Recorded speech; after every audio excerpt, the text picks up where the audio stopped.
Question है कि सामुदायिक स्वास्थ्य को नर्सिंग को परिभाषित कीजिए। हम आप लोग को पहले ही बता चुके हैं कि नर्सिंग एक सेवा है। नर्सिंग क्या है? नर्सिंग एक सर्विस है, एक सेवा है, जिसके अंतर्गत जो है व्यक्ति को या रोगी को जो है विभिन्न तरीके का देखभाल प्रदान किया जाता है नर्स के द्वारा। वही जो है नर्सिंग हो जाता है। समझ गए ना?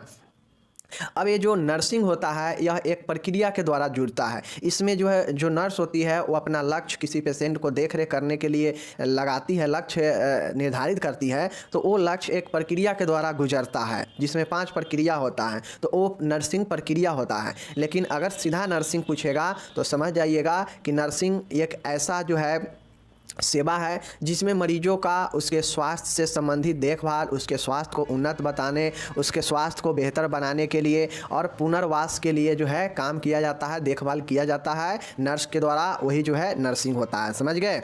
चलिए, तो ये तो हो गया। अब चूंकि यहाँ पे सामुदायिक है यानी कम्युनिटी है, तो ये जो नर्सिंग प्रक्रिया होगा, ये जो नर्सिंग देखभाल जो होगा, ये नर्सिंग देखभाल कम्युनिटी के लोगों के लिए होगा, समुदाय के लोगों के लिए होगा। इसलिए इसका नाम कम्युनिटी हेल्थ है। समझ गए ना? सामुदायिक स्वास्थ्य मतलब समुदाय के लोगों के स्वास्थ्य के प्रति जो देखभाल, जो सेवा दिया जाएगा वह कम्युनिटी हेल्थ नर्स के द्वारा ही दिया जाएगा। एक नॉर्मल नर्स भी जो है कम्युनिटी में जब उसको पोस्टिंग लगता है तो वह कम्युनिटी हेल्थ नर्सिंग कही जाती है। समझ गए ना? चलिए, यहाँ पे देख लीजिए कम्युनिटी हेल्थ नर्सिंग का क्या डिफिनीशन है।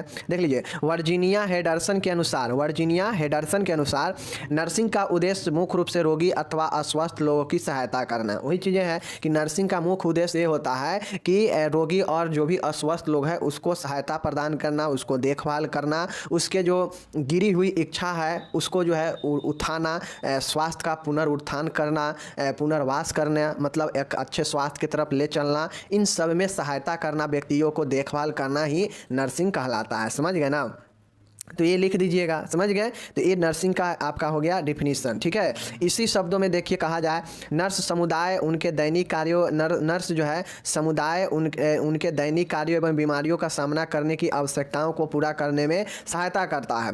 नर्सिंग प्रक्रिया के द्वारा व्यक्तियों, परिवारों तथा सामुदायिक समूहों की स्वास्थ्य समस्याओं से उन्नत स्थितियों के अनुसार देखभाल की जाती है। देखिए, वही चीज़ें हैं, घुमा फिरा को वही लिखा गया है कि लोगों के स्वास्थ्य को उन्नत बनाना, लोगों के स्वास्थ्य को बेहतर बनाना, उसे पुनर्वास के लिए काम करना, उससे जो है पुनर्स्वास्थ्य में उत्थान के लिए देखभाल करना, उसे जो है इस तरीके से सहायता करना कि कोई भी व्यक्ति, कोई भी रोगी खुद से जो है अपने कामों को कर सके, इस कारगर, इस लायक बनाना। तो ये सब जो है नर्सिंग के अंदर ही नर्स के द्वारा किया जाता है और वही जो है नर्सिंग होता है। समझ गए? चलिए, तो ये कम्युनिटी हेल्थ नर्सिंग समझ गए, समुदाय के लिए किया। अब देखिए यहाँ पे सामुदायिक स्वास्थ्य नर्सिंग के क्या उद्देश्य है, एक नर्सिंग का क्या क्या उद्देश्य हो सकता है। एक चूंकि यहाँ पे कम्युनिटी हेल्थ लगा दिया है तो कम्युनिटी हेल्थ नर्सिंग का क्या क्या उद्देश्य हो सकता है देख लीजिए। समझ गए? देखिए, माइनर है, आप सभी से जब आप फंडामेंटल नर्सिंग पढ़ेंगे तो वहाँ पे पूछेगा कि नर्स का क्या क्या उद्देश्य होता है, नर्स का उद्देश्य बताइए। समझ गए ना?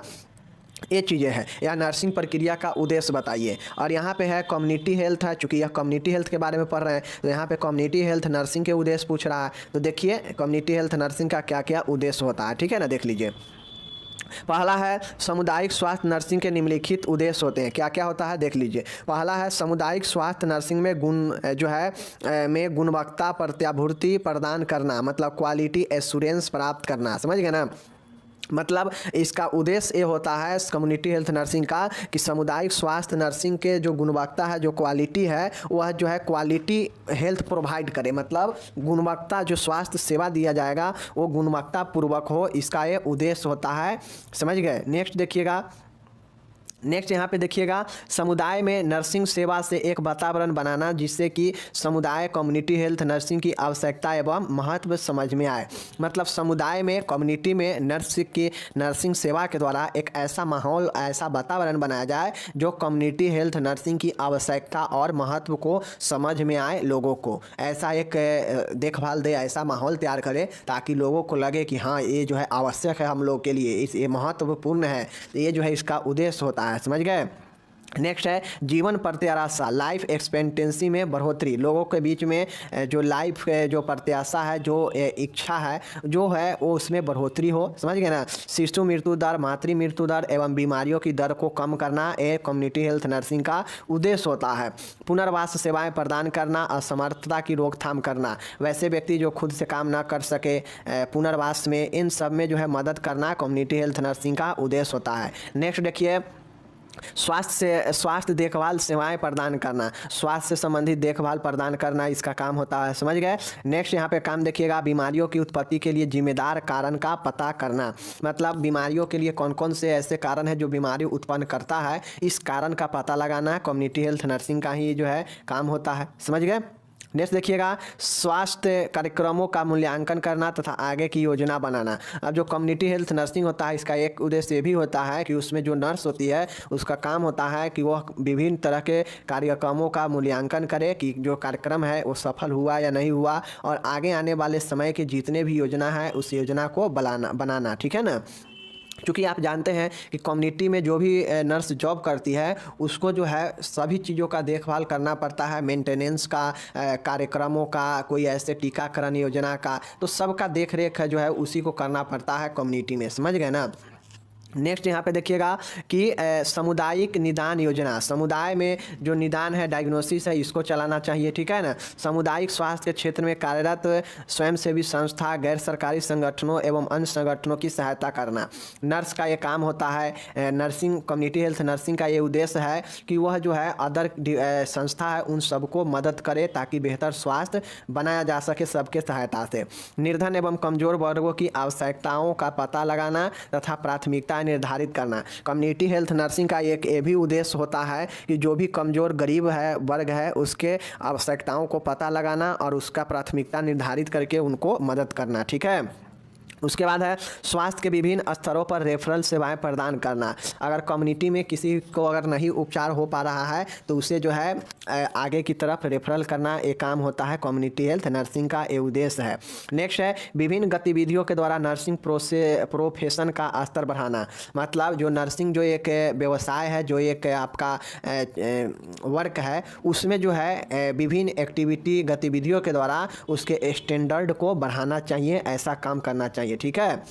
तो ये कम्युनिटी हेल्थ नर्सिंग का उद्देश्य है। उद्देश्य मतलब सीधा समझिए कि कम्युनिटी हेल्थ नर्सिंग है क्या, इसका जो है क्या रोल है, क्यों है ये जो है कम्युनिटी में ये नर्सिंग जो है कम्युनिटी हेल्थ नर्सिंग जो है क्यों है, इसका जो है आपको क्यों समझ के पॉइंट को लिखते चलिएगा तो जो है आपको अच्छे से समझ में आ जाएगा, समझ गए। चलिए नेक्स्ट यहाँ पे देखिए, नेक्स्ट क्वेश्चन है कि सामुदायिक नर्स के कौन कौन से कम्युनिटी हेल्थ का कौन कौन सा जो है गुण होता है, तो गुण मतलब क्वालिटी पूछ रहा है। तो एक नर्स के क्या क्या गुण हो सकते हैं, निम्नलिखित गुण हो सकते हैं, देख लीजिए यहाँ पे। पहला है ईमानदारी और निष्ठावान होना चाहिए, अनुशासन और आज्ञापालन होना चाहिए, धैर्यशील होना चाहिए, सतर्कता और बुद्धिमत्तापूर्ण परीक्षण, मतलब जो है अच्छे बुद्धि का और सतर्क होना चाहिए, तकनीकी योग्यता टेक्निकल क्वालिफिकेशन होना चाहिए, विश्वसनीय और समन्वयशीलता होना चाहिए, मतलब जो है आप पर सब विश्वास कर सके, आप सबके साथ कोऑर्डिनेट कर सके, तो ऐसा होना चाहिए। विश्वास प्रेरित करने की योग्यता होना चाहिए, मतलब किसी रोगी के अंदर विश्वास जो है जगाने की आपके अंदर कैपेबिलिटी होनी चाहिए, ठीक है ना। नेक्स्ट यहाँ पे देखिएगा कि अपने साथियों के साथ प्रेम का भावना दिखाना चाहिए, ऐसा होना चाहिए कम्युनिटी नर्स। नेक्स्ट है युक्तिपूर्णता, समय सामग्री एवं ऊर्जा की मित व्ययिता, मतलब जो भी युक्ति, जो भी आपके सामान है, जो भी ऐसे ऊर्जा है उसको जो है आपको समय के साथ जो है उपयोग करने आना चाहिए और उसे बचाना चाहिए, ठीक है ना। शालीनता और गरिमा होना चाहिए, जो भी नर्स है कम्युनिटी के उसको जो है शालीन और गरिमामय होना चाहिए, उनके अंदर सहानुभूति, संवेदना और कुशल व्यवहार और संतुलित जो है उसको होना चाहिए। एक नर्स को बुद्धिमत्ता एवं व्यवहारिक ज्ञान होना चाहिए, ठीक है ना। और नेक्स्ट यहाँ पे देखिएगा धैर्यवान और विनोद प्रिय होना चाहिए, अच्छा मानसिक और अच्छा स्वास्थ्य होना चाहिए और उदारता दिल का होना चाहिए, ठीक है ना। तो ये कम्युनिटी हेल्थ नर्स का जो है गुण है, या फिर जो है इस सीधा नर्स का भी गुण जो है यही होता है, समझ गए ना। चाहे आपसे नर्स का गुण पूछे या कम्युनिटी नर्स के गुण पूछे, ये वाला लिख दीजिएगा पॉइंट में, समझ गए।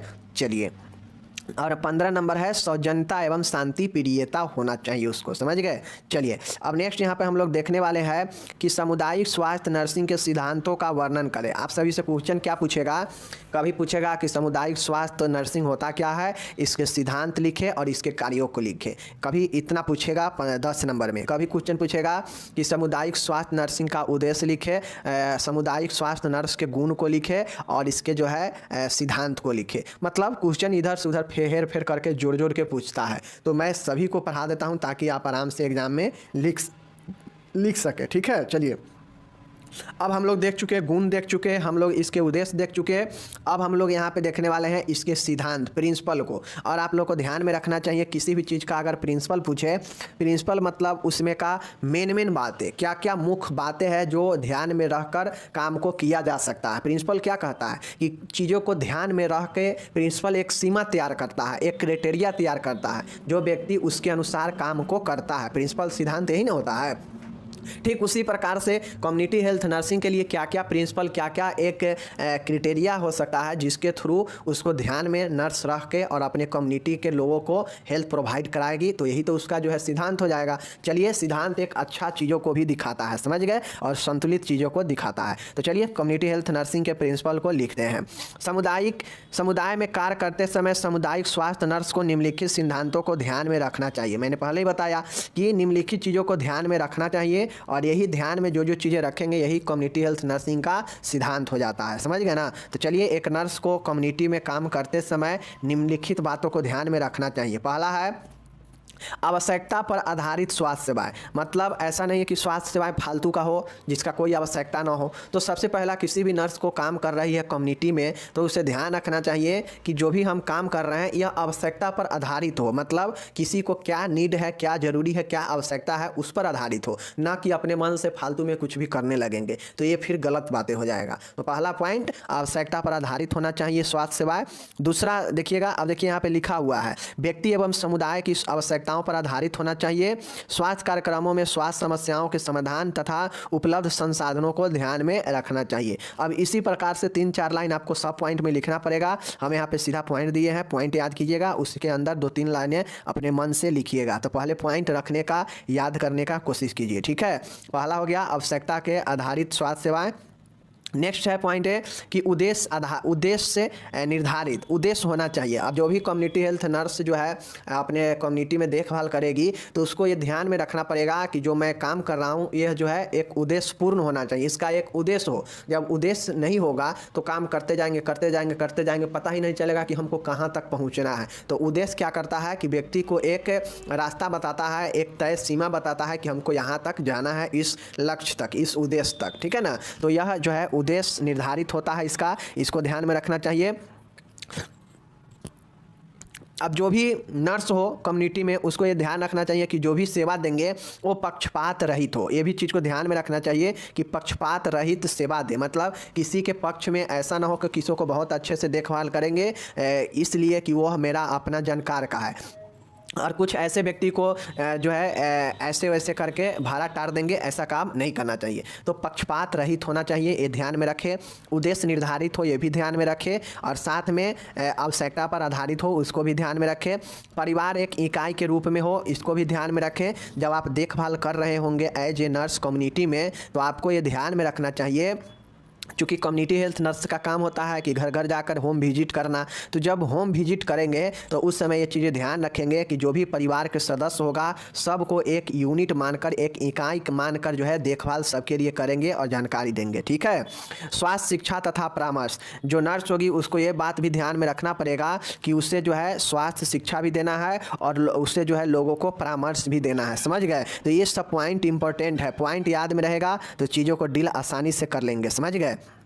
नेक्स्ट देखिएगा नियोजन एवं सहायता करना। नर्स का ये काम है कि नियोजन करना और सहायता करना, ये काम है उसका, ठीक है। नेक्स्ट है निरंतरता, कंटिन्यूटी होना चाहिए। अब जैसे भी देखभाल दे रहे हैं अपने समुदाय में तो नर्स का ये काम है कि एक कंटिन्यूटी बना रहे। अगर कंटिन्यूटी नहीं रहेगा तो फिर स्वास्थ्य के जो हम बेहतर और उन्नत बनाने का जो हम देखभाल के दृष्टि से देखभाल दे रहे हैं, निरंतरता नहीं होने से जो है वो क्या होगा, बिगड़ जाएगा, फिर जैसे कि तैसे स्वास्थ्य हो जाएगा किसी का, समझ गए। चलिए नेक्स्ट है 8वां है मूल्यांकन करना। अब अपने जो भी काम कर रहे हैं, देखभाल कर रहे हैं, इसका मूल्यांकन करना बहुत ज़रूरी है। मूल्यांकन नहीं करेंगे पता नहीं चलेगा कि हम जो उद्देश्य लिए हैं, जो लक्ष्य रखे हैं, उस पर पहुँचे हैं तो हम कितना ज़्यादा इफेक्टिव काम किए हैं। तो इसलिए मूल्यांकन करना बहुत ज़रूरी है, समझ गए ना, इसको ध्यान में रखना चाहिए।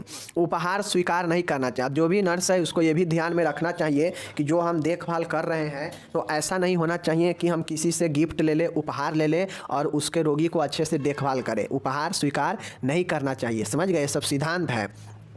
नौकरी के दौरान प्रशिक्षण। अब जो भी नर्स हो तो ऐसा नहीं होना चाहिए कि हम जॉब हमें हो गया है तो अब हमको सिर्फ हॉस्पिटल का ही कार्य करते करते, रोगी को देखभाल करते करते ही अब जो है समय व्यतीत करना है और बैठ के जो है चले जाना है। आप कुछ सीखना चाहिए, कुछ नए नए टेक्निकल आता है हॉस्पिटल में, हेल्थ सेक्टर में नए नए चीज़ों का जांच आता है, नए नए मशीन आता है, तो उन सभी का ज्ञान लेना चाहिए, उन सभी का प्रशिक्षण लेना चाहिए नौकरी के दौरान भी, समझ गए ना, ये चीज़ें हैं। नेक्स्ट देखिएगा स्वास्थ्य सेवा देना। अब जो नर्स है उसको ये चाहिए कि वह अच्छे से हेल्थ सर्विस, स्वास्थ्य सेवा दे लोगों को, ये ध्यान में रखना चाहिए। साथ में उच्च शिक्षा प्राप्त करना चाहिए। नर्स को ये भी ध्यान रखना चाहिए कि उसको तो जॉब हो ही गया है, अब वो जॉब के दौरान जो है अच्छे टेक्निकल चीज़ें, अच्छे जो है चीज़ें को सीखे, जिससे उसको जो है और ज़्यादा हेल्थ के सेक्टर में इम्प्रूव मिले काम करने में। तो उच्च शिक्षा भी प्राप्त करना चाहिए, ध्यान में रखना चाहिए, ठीक है। नेक्स्ट है, अब जो भी नर्स है उसको ध्यान में रखना चाहिए कि भाई हम जितने भी काम कर रहे हैं उसका रिकॉर्ड जरूर रखना चाहिए, क्योंकि यह जो है आगे काम में आता है कानूनी रूप से या किसी भी रूप से, तो इसलिए रिकॉर्ड रखना जरूरी है। तो ये 13 पॉइंट में अगर आपके 10 पॉइंटें भी अगर आप याद कर लेते हैं तो बहुत अच्छा है। और इस 10 पॉइंट याद है तो इसके अंदर में 2 3 4 लाइनें लिखते चलेंगे तो ऑटोमेटिक ये जो है आपके 1.5 पेज में हो जाएगा, समझ गए ना। तो ये आपका कम्युनिटी हेल्थ नर्स का सिद्धांत हो गया, समझ गए। चलिए अब देखिए यहाँ पे आपसे क्वेश्चन एक और पूछेगा कि कम्युनिटी हेल्थ नर्स के जो है विभिन्न कार्यों या रिस्पॉन्सिबिलिटी यानी जिम्मेदारियों को लिखे, ठीक है ना। यहाँ पे देखिए explain the function and responsibility of community health nursing, समझ गए ना। कम्युनिटी हेल्थ मतलब सामुदायिक स्वास्थ्य नर्स का क्या कार्य है या क्या जिम्मेदारियाँ हैं। तो आप लोग को मैं पहले ही बता चुका हूँ कि नर्स का क्या काम होता है। तो नर्स का काम होता है स्वास्थ्य देखभाल करना, नर्स का काम होता है स्वास्थ्य शिक्षा देना, नर्स का काम होता है प्रशासक के रूप में भी काम होता है, नर्स का काम प्रबंधक के रूप में भी होता है। तो विभिन्न तरीके के जो है काम नर्स करती है, ये मैं आपको बता चुका हूँ, ठीक है ना। लेकिन चलिए यहाँ पे हम फिर भी देखेंगे कि क्या क्या जिम्मेदारी और क्या क्या जो है काम होता है एक कम्युनिटी हेल्थ नर्स का, ठीक है। चलिए थोड़ा सा डिफरेंस होगा लेकिन आप लोग समझ आइए कि कोई भी चाहे कम्युनिटी हेल्थ नर्स हो या सिंपल नर्स हो, अगर किसी के बारे में आपको उसके जिम्मेदारी, उसके काम याद है तो आप आराम से जो है लिख सकते हैं, समझ गए ना। चलिए सामुदायिक स्वास्थ्य नर्स का कार्य नियुक्ति स्थल तथा उससे प्राप्त पद के अनुसार निर्धारित होता है। अब जो भी सामुदायिक स्वास्थ्य नर्स होती है उसको जहाँ भी पोस्टिंग किया जाता है उस पोस्टिंग पर उसको किस विभाग में और किस जगह पे काम दिया जा रहा है तो उस काम और उस पद के अनुसार जो है उसका निर्धारित होता है। शिक्षा व अनुभव उसके कार्यकारिणी पर प्रभाव डालते हैं। अब उस नर्स को कैसा शिक्षा ली है, कैसा एक्सपीरियंस ली है, ये उसके कार्य पर भी प्रभाव डालेगा, ठीक है। फिर भी सामुदायिक स्वास्थ्य नर्सों को स्वास्थ्य की संगठनात्मक रचना के अंतर्गत ही कार्य करना चाहिए होता है, जिनमें मुख्य कार्य निम्न है। देखिए कौन कौन कार्य है। पहला कार्य है प्रबंधकीय कार्य। अब प्रबंधकीय कार्य में जिन लोगों को अगर नर्सिंग प्रोसेस, नर्सिंग चरण याद होगा, चरण मीन्स कहा जाए तो पहला चरण आकलन का होता है जिसमें पेशेंट का ऑब्जर्वेशन किया जाता है, निरीक्षण किया जाता है, उसके स्वास्थ्य का पता लगाया जाता है, कारणों का पता लगाया जाता है। तो ये सब स्वास्थ्य के बारे में आकलन किया जाता है, समझ गए ना। और पूर्व के जितने भी जाँच वगैरह है उस सबको देखा जाता है। तो पहला पॉइंट प्रबंधकीय कार्य, मैनेजमेंट कार्य, और इसमें पहला असेसमेंट है। और दूसरा यहाँ पे आप लोग देखिएगा, दूसरा जो पॉइंट है नियोजन के कार्य, आप लोगों को पता है दूसरा नियोजन के कार्य है, तीसरा आपका पर्यवेक्षण के कार्य है, और चौथा समन्वय एवं सहयोग के कार्य है, और पांचवा जो है मूल्यांकन के कार्य है, समझ गए। तो ये 5 जो है नर्सिंग प्रक्रिया में भी आप लोग देखे हैं, ये 5 स्टेप होता है। तो यहाँ पे जो ये प्रबंधकीय कार्य था ना, मैनेजमेंट वर्क, तो इस मैनेजमेंट वर्क में कम्युनिटी हेल्थ नर्स का काम है कि ये 5 पॉइंट के तहत जो है वो काम करेगी प्रबंधक के कार्य में, समझ गए। चलिए ये हो गया। बी नंबर का काम है नर्सिंग देखभाल करना। अब जो नर्स है इसका काम होता है कि नर्सिंग देखभाल में विभिन्न तरीके के जो चीज़ें हेल्थ से रिलेटेड जो भी चीज़ें है जरूरी होगा उस सबको जो है नर्सिंग देखभाल में करेगी। ठीक है, तो ये नर्सिंग देखभाल हो गया। देख लिए यहाँ पे रोग के निदान, उपचार, रोग के देखभाल, मार्गदर्शन, गृह मुलाकात, रोगी के परिवार में दी गई सेवाओं का रिकॉर्ड बनाना, ये सब है। तीसरा जो कार्य है वो है शैक्षणिक कार्य। अब शैक्षणिक कार्य में क्या क्या चीज़ें होगा देख लीजिए। ये सब है कि स्वास्थ्य शिक्षा देना, पोषण शिक्षा देना, स्वच्छता शिक्षा देना, ये सब जो है शिक्षा के अंतर्गत ही दिया जाएगा नर्स के द्वारा। समझ गए, ये सब काम होता है। नेक्स्ट यहाँ पे काम है अन्य कार्य। अन्य कार्य में जो चीज़ें आप इससे ऊपर वाला में नहीं लिखेंगे तो जो है आप यहाँ पे लिख देंगे तो ये अन्य कार्य में हो जाएगा। ठीक है, जैसे रेफर करना, ठीक है ना, किसी अन्य स्वास्थ्य केंद्रों को स्थापना में, संचालन में मदद करना, स्वास्थ्य कर्मियों का जो है कार्यों को बांटना, रिकॉर्ड रखना। समझ गए ना, तो ये सब अन्य कार्य होता है। समझ गए चीज़ को। चलिए, तो यहाँ पे है और स्वास्थ्य सांख्यिकी। समझ गए ना, तो यहाँ पे आपका ये समाप्त होता है एज क्वेश्चन। समझ गए ना, और सारे कार्य हो सकता है। फिलहाल देखिए प्रबंधकीय कार्य, कम्युनिटी हेल्थ नर्सिंग के कार्य पूछेगा तो समझ आइए। प्रबंधकीय कार्य जिसमें 5 पॉइंट था। समझ गए ना, आकलन, नियोजन, क्रियान्वय, पर्यवेक्षण, मूल्यांकन, 5 पॉइंट इसमें हो गया। प्रबंधकीय कार्य में समय 2-2, 3-3, 1-1 लाइन जितना होगा लिखते जाइएगा, जितना मीनिंग आप समझते हैं। दूसरा था आपका नर्सिंग देखभाल कार्य, तीसरा था शैक्षणिक कार्य और चौथा था अन्य कार्य। समझ गए ना, तो इस तरीका से कम्युनिटी हेल्थ नर्सिंग का कार्य समाप्त होता है। इसमें आगे और अगर लिखने का होगा तो लिख सकते हैं कि और क्या क्या चीज़ें काम हो सकता है कम्युनिटी हेल्थ नर्सिंग का। टीकाकरण का कार्य है ना, टीकाकरण का कार्य हो सकता है। उसके बाद हो जाएगा रोगों को रोकथाम करने के लिए। समझ गए ना, इसका भी कार्य हो सकता है। तो विभिन्न जितना भी कार्य लिखेंगे ना कम्युनिटी हेल्थ नर्सिंग के लिए, जितना दिमाग में आ जाएगा कार्य, सबको पॉइंट बनाइएगा और उस पॉइंट में 2-3 चीज़ें लिखिएगा। ठीक है ना, तो ये चीज़ें होता है। समझ गए। चलिए, अब हम लोग यहाँ पे देखने वाले हैं परिवार नियोजन से क्या समझते हैं। परिवार नियोजन के विभिन्न विधियों के नाम लिखे। आपसे क्वेश्चन पूछेगा कि परिवार नियोजन क्या होता है, परिवार नियोजन के कितने विधि है। किसी एक विधि पर चर्चा करने के लिए, चाहे अस्थायी या अस्थायी, किसी पर भी पूछ सकता है डिटेल में। समझ गए ना, तो चलिए आज हम लोग देखते हैं। ये भी क्वेश्चन बहुत बड़ा महत्वपूर्ण है। समझ गए। चलिए देख लीजिए। सबसे पहले चीज़ें हैं, मैं एक चीज़ बता देता हूँ, आप लोग को कन्फ्यूज नहीं होना है। जहाँ भी कन्फ्यूजन लगे आप सीधा समझ लीजिए, कम्युनिटी हेल्थ नर्स हो या एक नॉर्मल नर्स हो। समझ गए ना, दोनों के कार्य, दोनों को भूमिका और दोनों का गुण समान होगा। भूमिका या उसका गुण कुछ भी पूछे, दोनों का समान होता है। तो आप फंडामेंटल में जो चीज़ नर्स के बारे में पढ़े हैं, नर्सिंग प्रक्रिया के, वो चीज़ें यहाँ भी है नर्स के, कम्युनिटी हेल्थ नर्स के बारे में। समझ गए ना। चलिए बाकी यहाँ पे हम देखते हैं परिवार नियोजन क्या होता है। गर्भ निरोधक साधन को उपयोग में लाकर अनचाही गर्भावस्था से बचना ही परिवार नियोजन कहलाता है। परिवार नियोजन का अर्थ है अनचाहे गर्भ से मुक्ति पाना ही। परिवार नियोजन की विधियाँ जो है निम्नलिखित 2 विधि होता है। देखिए परिवार नियोजन क्या होता है, तो जिसको अगर गर्भ से अगर बचना हो तो बहुत लोग ये सोचता है कि 1-2 बच्चा हो जाता है तो सोचता है कि हम परमानेंटली जो है अब बच्चा नहीं करना है, तो परमानेंटली विधि अपनाएगी। कोई ऐसे व्यक्ति होते हैं जिसको मन रहता है कि अभी हम जैसे नया शादी होता है तो उसको मन रहता है कि अभी जो है 2-3 साल जो है हम बच्चे ना जन्म दे, बच्चे नहीं करें, तो इसके लिए वो जो है टेम्पोररी मेथड अपनाएगी। ठीक है ना, टेम्पोररी मेथड जो है कुछ समय, कुछ टर्म, कुछ वर्षों के लिए काम में आता है। बट जो परमानेंट होता है वो परमानेंट जो है ज़िंदगी भर के लिए रह जाता है। तो ये 2 मेथड होता है। बाकी दोनों मेथड का यही उद्देश्य होता है, दोनों मेथड का मतलब ही होता है कि अनचाहे गर्भधारण से बचना ही जो है परिवार नियोजन कहलाता है। और ये जो है परिवार नियोजन का अर्थ होता है कि अनचाहे गर्भ से मुक्ति पाना। समझ गए ना, मतलब हम नहीं चाह रहे हैं कि हमें गर्भ हो, लेकिन उसी से जो है हमें मुक्ति पाना है गर्भ से, तो इसे जो है हम परिवार नियोजन कहते हैं। ये 2 विधि होता है। ठीक है ना, 2 विधि कौन कौन होता है देख लीजिए यहाँ पे। पहला मेथड है, एक है टेम्पोररी मेथड और दूसरा है परमानेंट मेथड, अस्थाई और अस्थाई। समझ गए। अब आप सभी से क्वेश्चन पूछ देगा कि अस्थाई या अस्थाई किसी पर विस्तृत से चर्चा करें। तो चलिए हम लोग अस्थाई वाला को देखते हैं, अस्थाई वाला पर चर्चा करते हैं और फिर जो है अस्थाई पर चलेंगे। पहला है अस्थाई।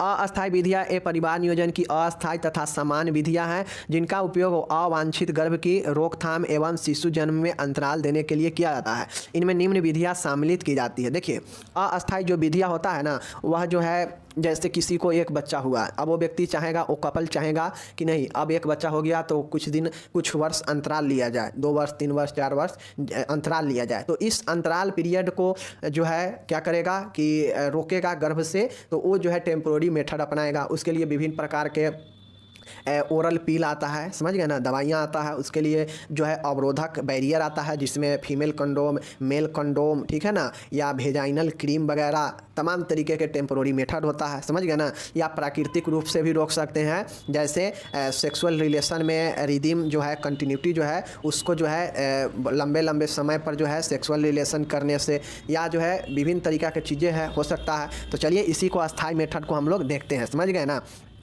चलिए पहला देखिएगा यहाँ पे अवरोधक साधन है, अवरोधक बैरियर मेथड है। अवरोधक मतलब रोकने वाला साधन, समझ गए ना। तो चलिए पहला देख लीजिए बैरियर अवरोधक में एक होता है मेल कंडोम या निरोध, एक होता है फीमेल कंडोम, एक होता है वेजाइनल क्रीम, और एक होता है आपका वेजाइनल डायाफ्राम, और एक होता है फोम टेबलेट, समझ गए ना, और एक होता है आपका जेली। ये सब होता है टेम्पोररी का अवरोधक मेथड जो अवरोध करता है, प्रेगनेंसी में रोकता है, समझ गए ना। अब इसी में डिटेल से अस्थायी के बारे में पूछेगा तो ये सब लिखते जाएंगे। और जैसे अवरोधक मेथड है तो अवरोधक मेथड में लिखेंगे कि इसमें मेल और फीमेल द्वारा उपयोग में लाई जाने वाली वैसे चीज़ होते हैं जो कुछ समय के लिए जो है गर्भ से बचने का जो है एक साधन होता है, जो अवरोधक साधन होता है, ठीक है ना। जैसे male condom, female condom, vaginal cream, vaginal diaphragm. Vaginal cream होता है जो योनि पर महिला को लगा दिया जाता है और फिर सेक्सुअल रिलेशन करने से जो है यही चीज़ें होता है, समझ गए ना। उसके बाद वेजाइनल डायफ्राम होता है जो इसमें जो मांसपेशी होता है वेजाइना के, उसको जो है डायफ्राम के तहत जो है सेट किया जाता है। फोम टैबलेट, जेली होता है, ये सब लगाया जाता है कहाँ पे, वेजाइना पे, समझ गए ना। तो ये चीज़ें है, ये हो गया बैरियर मेथड। दूसरा मेथड है इंट्रा यूटेरिन डिवाइस, अंतर गर्भाशय गर्भ निरोधक साधन, समझ गए ना। अंतर गर्भाशय गर्भ निरोधक साधन मतलब यह जो है जो यूट्रस होता है, जो गर्भाशय है, उसके अंदर ये जो गर्भ निरोधक है ये लगाया जाता है। एक प्रकार का ये इक्विपमेंट होता है, डिवाइस होता है, इसीलिए इसे इंट्रा यूटेरिन डिवाइस कहा जाता है। गर्भ निरोधक, अंतर गर्भाशय गर्भ निरोधक साधन जो होता है आपका, जो आपके इस शेप में होता है, समझ गए ना, इस शेप में होता है, और यह जो है यूट्रस के अंदर शिफ्ट किया जाता है, समझ गए। चलिए देख लीजिए, पहला है साधारण आईयूडी इंट्रा यूटेरिन डिवाइस, पहला है साधारण या औषधि विहीन, समझ गए, और दूसरा हार्मोनल होता है, ठीक है ना। तो यहाँ पे देखिए साधारण या औषधि विहीन जो आईयूडी होता है, यहाँ पे देख लीजिए, पहला है कॉपर T2000, समझ गए ना, T200 कॉपर T380, समझ गए ना। उसके बाद है मल्टीलोड 250 और मल्टीलोड 375। ये जो होता है यह बिना औषधि के जो है इंट्रा यूटेरिन डिवाइस है, समझ गए ना। जैसे copper T200, copper T380, Multiload 250 और मल्टीलोड 375, ये सब है टेम्पोररी मेथड। लेकिन टेम्पोररी में भी ये कौन सा है, आईयूडी मेथड है, आईयूडी मेथड है, और जो आईयूडी का औषधि विहीन या साधारण आईयूडी है, समझ गए। कुछ आईयूडी होते हैं जो हार्मोन युक्त होता है, जिसमें हार्मोनल चीज़ें जो है उसमें इम्प्लीमेंट होता है। जैसे एक होता है प्रोजी एस्ट्रेस्ट और एक होता है एलएनजी आईयूडी, समझ गए ना। एलएनजी आईयूडी होता है और एक होता है प्रोग्रे एस्टरेट, समझ गए ना, प्रोजी एस्टरसल्ट, समझ गए ना, प्रोजी एस्टरसल्ट। तो ये जो है आप इसको याद रखिएगा, दोनों को हार्मोन युक्त और बिना हार्मोन युक्त, समझ गए। तो ये आईयूडी यहाँ पे समाप्त हो गया। दूसरा विधि, तीसरा विधि है हार्मोनल विधियाँ है। हार्मोनल विधियाँ जो होता है उसमें विभिन्न प्रकार के हार्मोनल दवाइयाँ होता है, जैसे कॉम्बाइंड या ओरल कंट्रासेप्टिव होता है, समझ गए। उसके बाद प्रोजेस्टेरोन पिल्स होता है, इमरजेंसी कंट्रासेप्शन पिल्स होता है, ठीक है ना। तो ये जो देख लीजिए हार्मोनल विधियाँ। तो अभी तक हम लोग कौन कौन विधियाँ देखे हैं टेम्पोररी मेथड में। टेम्पोररी में पहला देखे हैं बैरियर मेथड, समझ गए ना, अवरोधक साधन। दूसरा आईयूडी साधन, आईयूडी मेथड। तीसरा हम लोग देख रहे हैं हार्मोनल मेथड। हार्मोनल में ओरल कंट्रासेप्टिव पिल, प्रोजेस्टेरोन पिल्स, इमरजेंसी कंट्रासेप्शन पिल, ठीक है ना। अब हम लोग यहाँ पे चौथा जो देखते हैं, चौथा है प्राकृतिक विधि है, और ये भी टेम्पोररी मेथड ही है, समझ गए ना, अस्थायी गर्भाधारण का ही विधि है। जैसे प्राकृतिक विधियाँ, नेचुरल मेथड, ये नेचुरल मेथड होता है। अब जो है टेम्पोररी रूप से आप कैसे जो है नेचुरल तरीके से गर्भ को रोक सकते हैं। रिदिम, लय जो होता है, सेक्सुअल लय जो है बरकरार, अब लय में जैसे आज हुआ, फिर कल हुआ, फिर परसों हुआ, तो इस लय को जो है लंबे लंबे समयों पर सेक्सुअल रिलेशन जो बनाया जाता है, यही लय में जो है चेंजेज किया जाता है, इससे जो है गर्भ से बचा जाता है, ठीक है।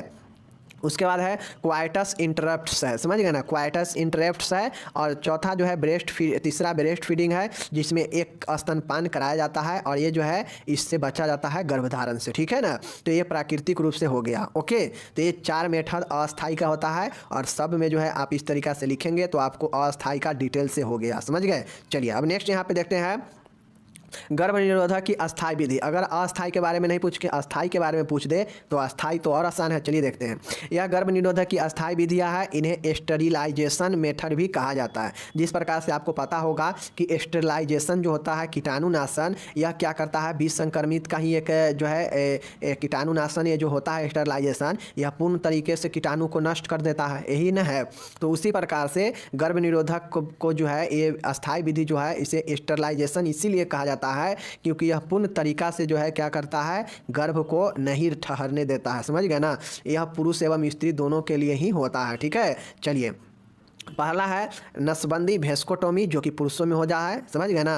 और ये डिम्ब वाहिनी छेदन होता है जिसमें ट्यूब जो फैलोपियन ट्यूब होता है उसमें जो है ये प्रोसेस सर्जिकल किया जाता है और ये जो है महिलाओं में होता है। तो ये 2 मेथड होता है, दोनों मेथड के बारे में डिटेल से लिख दीजिएगा। यह पुरुषों में होने वाला एक सर्जिकल मेथड है जो कि अस्थायी विधियों का एक जो है प्रकार है जो पुरुषों के द्वारा किया जाने वाला होता है। और यह जो होता है यह जो है स्त्रियों की तुलना में पुरुषों में ज़्यादा प्रचलित नहीं है वेस्कोटोमी, क्योंकि पुरुष बहुत कम ही होता है जो अपना नसबंदी कराता है, ज़्यादातर महिला ही अपना परिवार नियोजन कराती है। तो ये ट्यूबेक्टोमी महिलाओं में होता है, समझ गए। चलिए ये हो गया समाप्त। अब नेक्स्ट हम लोग यहाँ पे देखते हैं स्कूली स्वास्थ्य सेवाएं से क्या समझते हैं। आपसे क्वेश्चन पूछेगा कि स्कूली स्वास्थ्य सेवाएं से क्या समझते हैं, तो आप स्कूली स्वास्थ्य सेवाएं से क्या समझते हैं, तो आसान सी भाषा है कि स्कूली स्वास्थ्य सेवाएं का मतलब होता है कि स्कूल में दिया जाने वाला स्वास्थ्य सेवाएं जो स्कूली बच्चों के लिए उसके बेहतर मानसिक, शारीरिक और उसके बौद्धिक क्षमता को विकसित करने में मदद करने वाला जो देखभाल होता है वही स्कूली स्वास्थ्य सेवा होता है, समझ गए ना।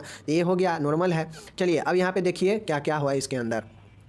स्कूली स्वास्थ्य सेवा सामुदायिक स्वास्थ्य सेवा का महत्वपूर्ण आयाम है। स्कूल स्वास्थ्य सेवाएं प्रदान करने के निम्न कारण है। स्कूली स्वास्थ्य सेवाएं प्रदान करने का क्या क्या आखिर कारण है, तो देख लीजिए। पहला जो कारण है ये समझ गए ना कि स्कूली स्वास्थ्य सेवा क्या है। तो स्कूली स्वास्थ्य सेवा वह सेवा होता है जो स्कूली बच्चों को दिए जाने वाला एक ऐसे सेवा होता है जो कम्युनिटी हेल्थ नर्स के द्वारा स्कूली बच्चों को जो एक बड़े संख्या में होते हैं, समझ गए ना, उसको स्वास्थ्य को उन्नत बनाने के लिए उसके शारीरिक रूप से, मानसिक रूप से और उसके बौद्धिक क्षमता को विकसित करने के लिए दिया जाने वाला जो देखभाल होता है वही स्कूली स्वास्थ्य सेवा होता है, समझ गए।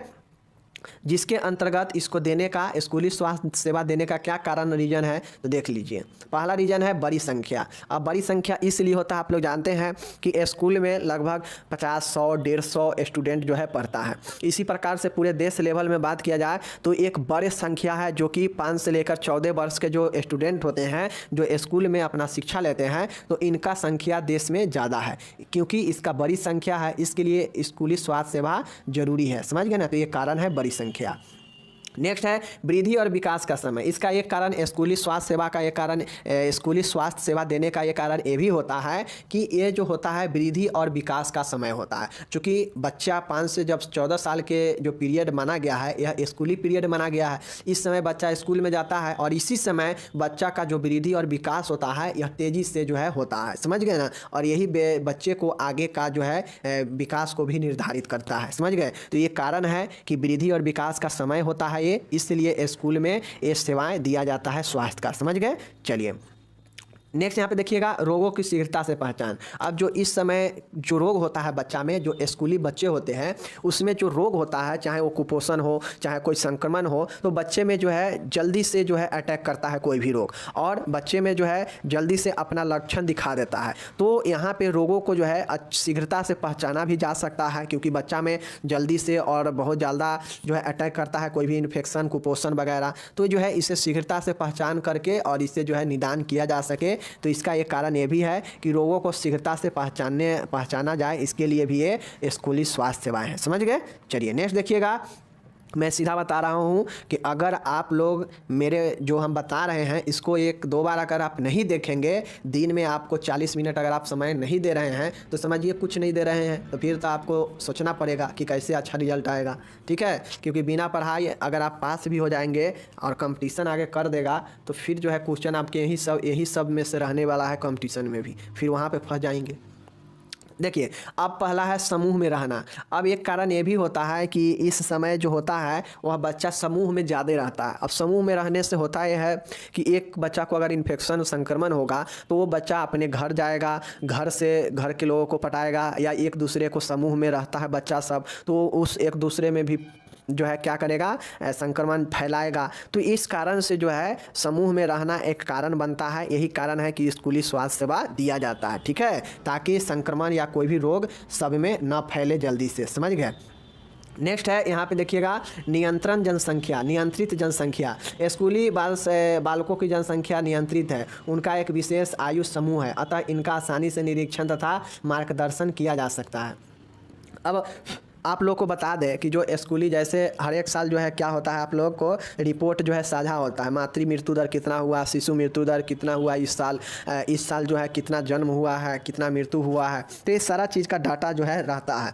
तो ये जो 5 से 14 साल के जो बच्चे होते हैं स्कूली पीरियड के, ये जो होते हैं इनका जनसंख्या जो है नियंत्रित होता है। ये आसानी से पता लगाया जा सकता है कि देश में कुल कितने स्कूली बच्चों का जनसंख्या है, और उसी हिसाब से इनका देख रेख किया जा सकता है स्कूली स्वास्थ्य सेवा के तहत। समझ गए ना। तो ये नियंत्रित जनसंख्या होने के कारण जो है स्कूली स्वास्थ्य सेवाएं इनको देना बेहद ही जरूरी होता है। समझ गए। चलिए नेक्स्ट देखिएगा शिक्षा के अवसर। अब इस दौरान जो होता है, समझ गए ना, बच्चे में जैसा आप माहौल बनाएंगे, जैसा उसको शिक्षा देंगे वैसा ही वो शिक्षा ग्रहण करता है। क्योंकि इस समय शिक्षा का अवसर होता है, जो स्कूली पीरियड के जो बच्चे होते हैं उनमें शिक्षा का बहुत अवसर होता है, जैसा चाहे वो अपना सर्वोत्तम जो है शिक्षा पा सकता है। तो इसीलिए ये जो स्कूल होता है यह शिक्षा का सर्वोत्तम स्तर होता है, स्थल होता है, और यहाँ पर शिक्षा का अवसर होता है। ये जो है स्कूली, क्योंकि जो बच्चे स्कूल में सीखते हैं वैसा ही घर में जाकर अमल करते हैं, तो ये शिक्षा के अवसर होता है स्कूली स्वास्थ्य सेवा। समझ गए। चलिए अब हम लोग यहाँ पे इसका उद्देश्य देखते हैं कि आखिर जो, अब तो हम लोग देख लिए कि क्या क्या कारण होता है स्कूली स्वास्थ्य सेवा का। समझ गए ना। अब कारण हम लोग देख लिए, अब हम लोग यहाँ पे देखते हैं कि स्कूली स्वास्थ्य सेवा जो है इसका क्या उद्देश्य है, क्यों स्कूली स्वास्थ्य सेवा होता है। ठीक है ना, देख लीजिए। स्वास्थ्य का निरीक्षण, स्वास्थ्य का देखभाल, पोषण कार्यक्रमों द्वारा स्कूली बालकों की वृद्धि और विकास को प्रोत्साहित करना। स्कूली स्वास्थ्य सेवा इसीलिए है क्योंकि जितने भी स्कूल में पढ़ने वाले बच्चे हैं उनका स्वास्थ्य का निरीक्षण किया जाए, उनका देखभाल किया जाए, उनका पोषण कैसा है इस पोषण के बारे में स्कूलों में कार्यक्रम चलाया जाए, और बालकों की वृद्धि और विकास को प्रोत्साहित किया जाए। इसीलिए जो है स्कूली स्वास्थ्य सेवाएँ हैं और इसका यही उद्देश्य है। समझ गए। नेक्स्ट है संक्रामक रोगों की रोकथाम और नियंत्रण। जितने भी संक्रामक रोग है, चूँकि ऊपर देखे हैं कि यह समूह में होता है और समूह में होने से यह फैल सकता है, इसलिए इस स्कूली स्वास्थ्य सेवा का उद्देश्य होता है कि जितने भी संक्रामक रोग है उसको रोकथाम और उस पर नियंत्रण किया जाए। ठीक है। चलिए नेक्स्ट यहाँ पे देखिएगा स्कूल में स्वस्थ रहने को प्रोत्साहन देना, जिससे स्कूली बालक स्वास्थ्य के प्रति अनुकूल रवैया अपनाए। समझ गए ना। अब यहाँ पे स्कूली स्वास्थ्य सेवा का एक उद्देश्य भी होता है कि उसके स्वास्थ्य को प्रोत्साहन देना, जिससे बालक अपने स्वास्थ्य के प्रति अनुकूल रवैया अपनाए, और कुछ भी हो, कुछ भी अच्छे अच्छे चीज़ों को स्वास्थ्य के में अपनाए बच्चे। समझ गए ना। ये चीज़ें है, 3 पॉइंट दिया है स्कूली स्वास्थ्य सेवा के उद्देश्य में। आप चाहें तो और सारे पॉइंट इसमें जोड़ सकते हैं, जैसे बच्चे को मानसिक स्तर को बढ़ाना, बच्चे को जो है शारीरिक विकास करवाने में मदद करना, बच्चे को सामाजिक रूप से सुदृढ़ करना। तो तमाम तरीके के जो है आप नर्स जो है उद्देश्य लिख सकते हैं स्कूली स्वास्थ्य सेवा में। समझ गए ना। चलिए हो गया। अब यहाँ पे देखिए नेक्स्ट प्रश्न बनता है कि स्कूली स्वास्थ्य कार्यक्रम में जो है समुदाय स्वास्थ्य नर्स की क्या भूमिका है। देखिए क्या रोल है। समझ गए ना। Community health nurse role in क्या चीज़, स्कूल हेल्थ सर्विस। समझ गए ना। स्कूली स्वास्थ्य सेवा में या स्कूली स्वास्थ्य कार्यक्रम में आपसे यहाँ पे स्कूली स्वास्थ्य सेवा पूछ ले या स्कूली स्वास्थ्य कार्यक्रम पूछ ले, दोनों एक के हैं। समझ गए ना। तो इसमें नर्स का क्या भूमिका होता है, चलिए देखते हैं। देख लीजिए पहला क्या क्या भूमिका होता है, यहाँ पे पहला लिखा है कि स्कूली स्वास्थ्य कार्यक्रम में सामुदायिक स्वास्थ्य नर्स की भूमिका निम्नलिखित है। क्या क्या भूमिका है देख लीजिए। पहला भूमिका है वह स्वास्थ्य की शिक्षक है और सलाहकार है। जो नर्स होती है उसका ये काम होता है कि उसका ये जो है भूमिका होता है कि वह एक शिक्षक एजुकेटर के रूप में और एक सलाहकार के रूप में होती है नर्स, समझ गए ना। तो मैं आपको पहले भी कम्युनिटी फंडामेंटल में भी पढ़ा चुका हूँ कि नर्स का क्या क्या भूमिका होता है। तो सेम यहाँ भी आप लोग लिख देंगे तो आपका जो है सही हो जाएगा, ठीक है ना। कि स्कूल में किसी भी बच्चे को देखभाल करना है तो उसको किन किन चीज़ों को देखभाल किया जा सकता है स्कूल में एक नर्स के द्वारा। तो जो है नर्स क्या करती है, शिक्षक और सलाहकार के रूप में भूमिका निभाती है, ठीक है ना। सामुदायिक स्वास्थ्य परिचारिका की प्रमुख भूमिका होता है जो उसे जो है बच्चों को सीखने में, संपर्क बनाने में, यानी कॉन्टेक्टर के रूप में, संपर्ककर्ता के रूप में जो है नर्स एक भूमिका निभाती है, समझ गए। ये सब जो मैं पॉइंट बोल रहा हूँ इसमें लिखना पड़ता है, समझ गए ना। ऐसे नहीं काम चलता है कि संपर्ककर्ता के रूप में, कोऑर्डिनेटर के रूप में, समन्वय के रूप में, समझ गए ना, एजुकेटर शिक्षक के रूप में, मार्गदर्शक के रूप में। ऐसा नहीं होता है कि सीधे पॉइंट लिख के छोड़ देंगे तो चले आएंगे तो आपको फुल नंबर मिल जाएगा। आप उसका भूमिका लिख रहे हैं एक नर्स का स्कूली स्वास्थ्य कार्यक्रम में, तो आपको प्रशासक के रूप में, समन्वयक के रूप में, संपर्ककर्ता के रूप में, शिक्षक के रूप में, ठीक है ना, स्वास्थ्य देखभाल के रूप में, समझ गए ना। तो विभिन्न चीज़ें आपको लिखना पड़ेगा और उसमें जो है दो दो तीन तीन लाइनें लिखना पड़ेगा जितना समझ में आएगा, समझ गए ना। तो यहाँ पे देख सकते हैं संपर्ककर्ता के रूप में, समन्वयकर्ता के रूप में, संगठक के रूप में। तो ये सब चीज़ें जो है इसका होता है, समझ गए ना। अब यहाँ पे देखिए वह निम्नलिखित सेवाएँ भी प्रदान करती है, समझ गए। देख लीजिए क्या क्या सेवा प्रदान करती है जो कि भूमिका निभाती है, समझ गए ना। तो जो नर्स होती है वह स्कूल में स्वास्थ्य का मूल्यांकन करती है, समझ गए ना, ये सेवा देती है, ठीक है ना। उसके बाद वो जो है उपचार में मदद करती है, उपचार में भूमिका निभाती है। अनुवर्त स्कूल स्वास्थ्य मतलब एक इफेक्टिव उपचार देती है, ठीक है ना, सेवा देती है। नेक्स्ट मैं आपको पहले ही बताया, चाहे आपको सेवा पूछे या कार्यक्रम में भूमिका पूछे, सब लिखना पड़ेगा कि मूल्यांकन में भूमिका, उसके बाद इफेक्टिव प्रभावित उपचार के रूप उपचार करने में भूमिका, प्रतिरक्षण का काम करती है, स्कूल स्वच्छता का काम करवाती है, ठीक है ना, पोषण सेवाएँ देती है, ठीक है।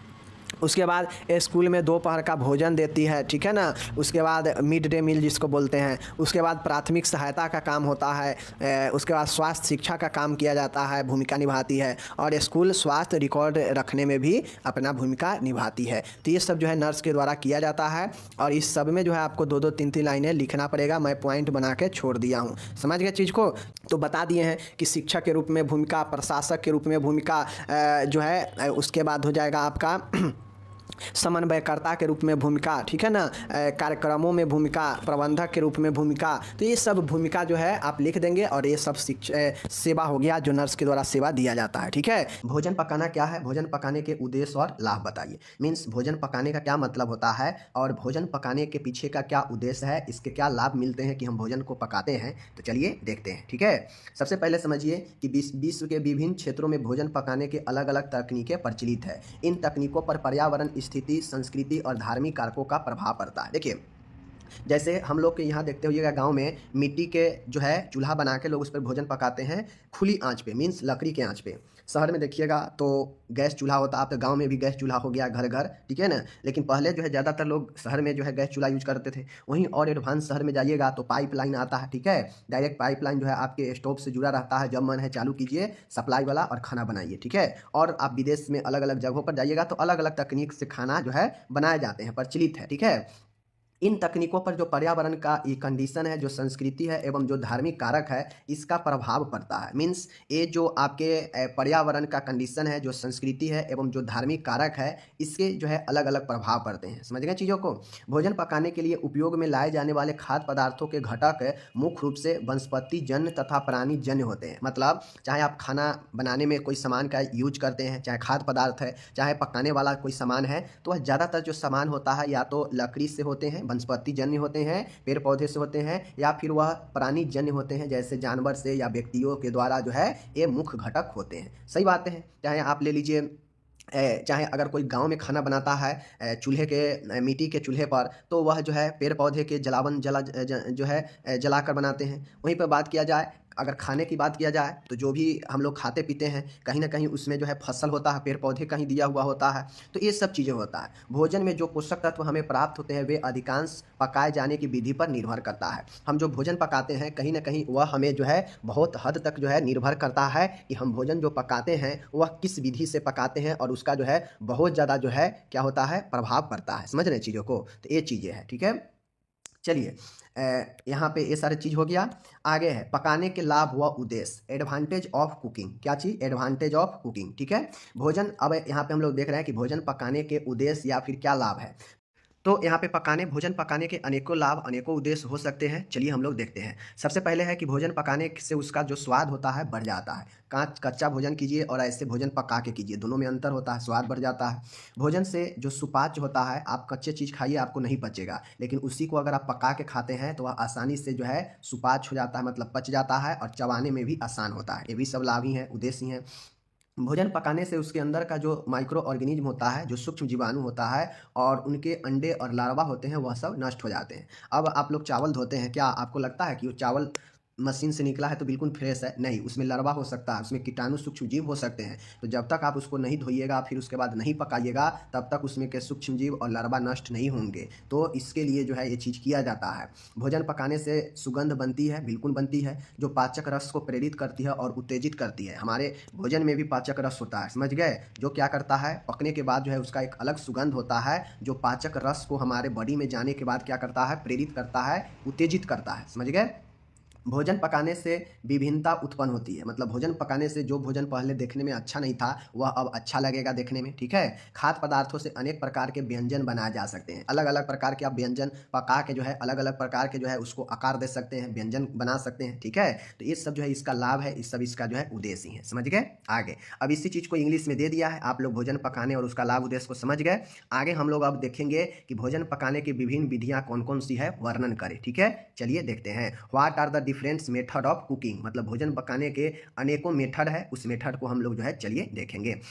भोजन को अनेक विधियों से पकाया जा सकता है। ठीक है, अनेक विधियों से पकाया जा सकता है। पकाने के लिए आप लोग को पहला जो मेथड है वह है ब्रेजिंग का। क्या है? पहला मेथड है ब्रेजिंग का। ब्रेजिंग में होता यह है कि इसमें भुना जाता है, भुनने वाला जो सामान होता है ना उसको भून कर जो है इसमें हल्का सा पानी और मसाला डालकर जो है पकाया जाता है। जैसे आपको देखते होइएगा सब्जी बनाते हैं उससे पहले क्या करते हैं, मसाला प्याज ये रख कर अच्छे से भूनते हैं, हल्का पानी रख के उससे खौलाते हैं, तो यही ब्रेजिंग हो जाता है, जिसमें हल्के आंचों पर, ठीक है, हल्के पानी में उससे जो है भुना जाता है, यही ब्रेजिंग होता है। ठीक है, पहला प्रकार हो गया।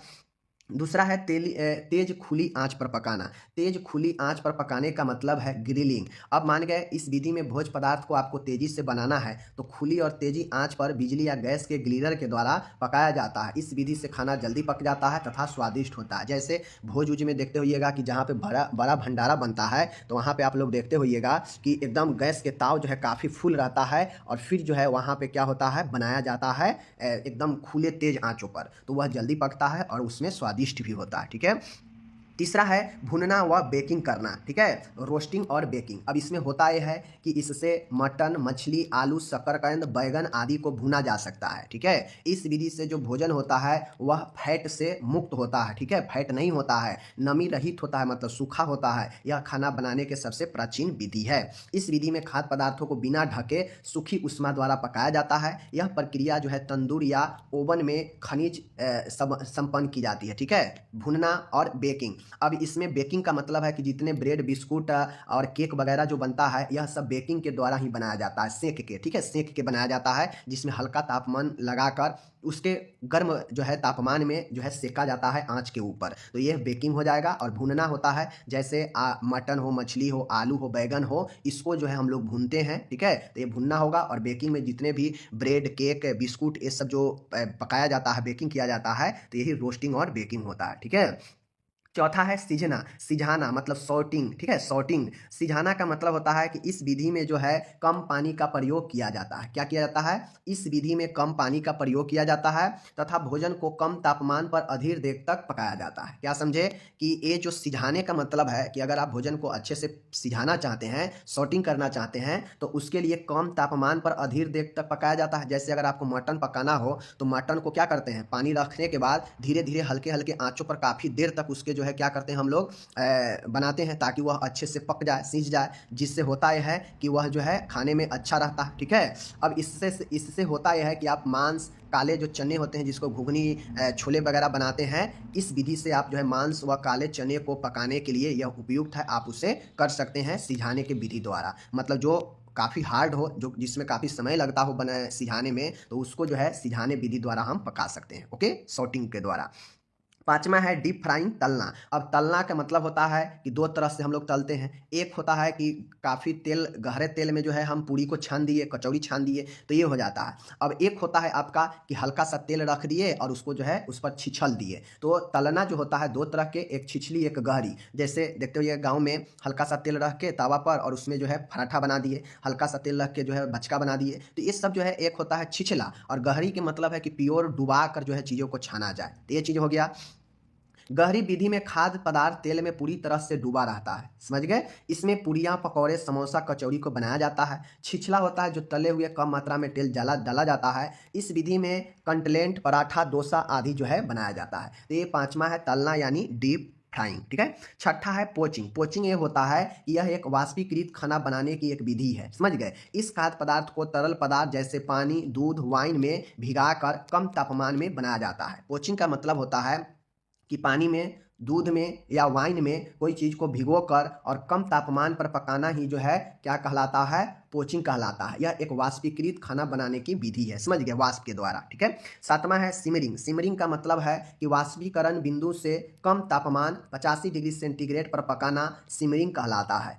मांस व मछली को इस विधि से पकाना चाहिए। अधिक तापमान पर पकाने से जो रेशे होते हैं वह कठोर हो जाते हैं, वह जल जाएंगे। तो सिमरिंग से आप जो है मांस व मछली को 85 डिग्री सेंटीग्रेड पर पकाना चाहिए। इससे कम तापमान पर जो वाष्पीकरण जहाँ पे बनता है ना, उससे कम तापमान यानी 85 डिग्री सेंटीग्रेड पर सिमरिंग कहलाता है। इससे मांस मछली को आसानी से इस विधि से पका सकते हैं, जिससे जो है रेशा भी नष्ट नहीं होता है। अगर अधिक तापमान पर बनाइएगा तो जो रेशा फाइबर होता है, जो उपयोगी होता है, वह नष्ट हो जाएगा, तो कोई फायदा नहीं होगा। ठीक है, ये सिमरी हो गया। नौवां, आठवां है उबालना। अब हम जानते हैं कि कोई भी चीज़ जो है उबलता कब है, जब उससे 100 सेंटीग्रेड तापमान मिलता है तो वह उबलने लगता है। तो इसमें जो है हम लोग चावल, दाल, सब्जियां इसी प्रकार से उबाल कर पका सकते हैं। खाद्य पदार्थों को कम पानी में उबालना चाहिए, अन्यथा विटामिन और खनिज की हानि होती है, समझ गए। तो उबालना समझ गए, बॉइलिंग करके बनाना।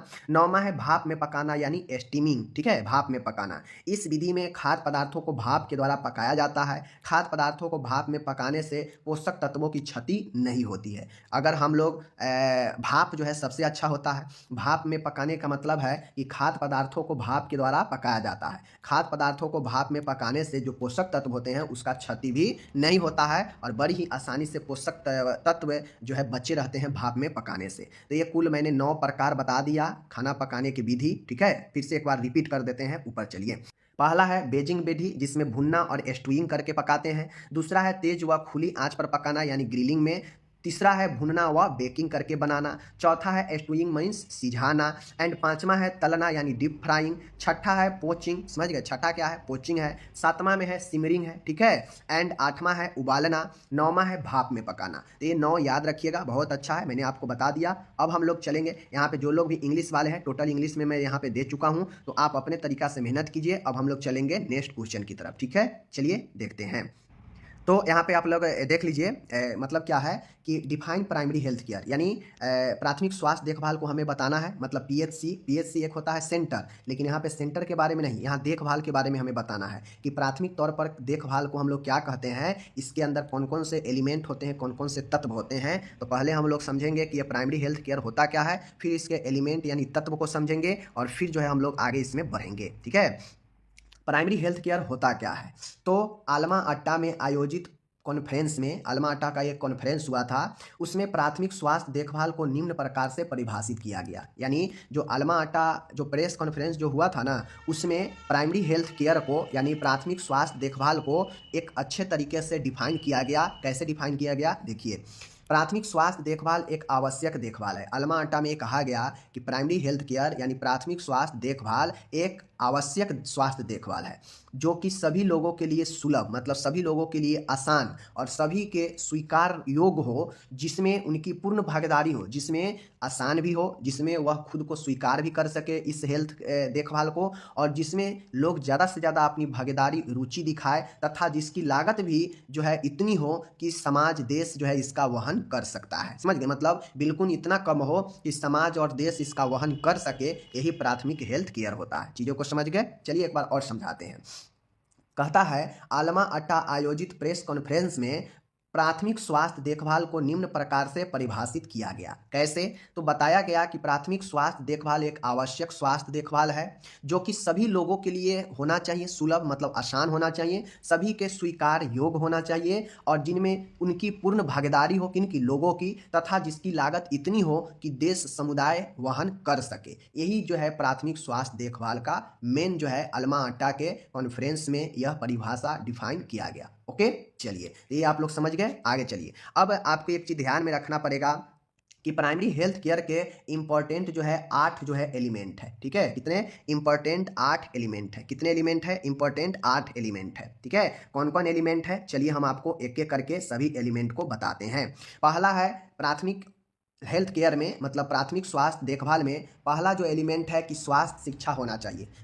तत्व का मतलब है कि इसमें कौन कौन से घटक है, कौन कौन से चीज़ों के ऊपर फोकस किया जाता है प्राथमिक हेल्थ केयर में। तो पहला जो फोकस है, पहला जो घटक है वह स्वास्थ्य शिक्षा है, हेल्थ एजुकेशन है। समझ गए चीज़ों को?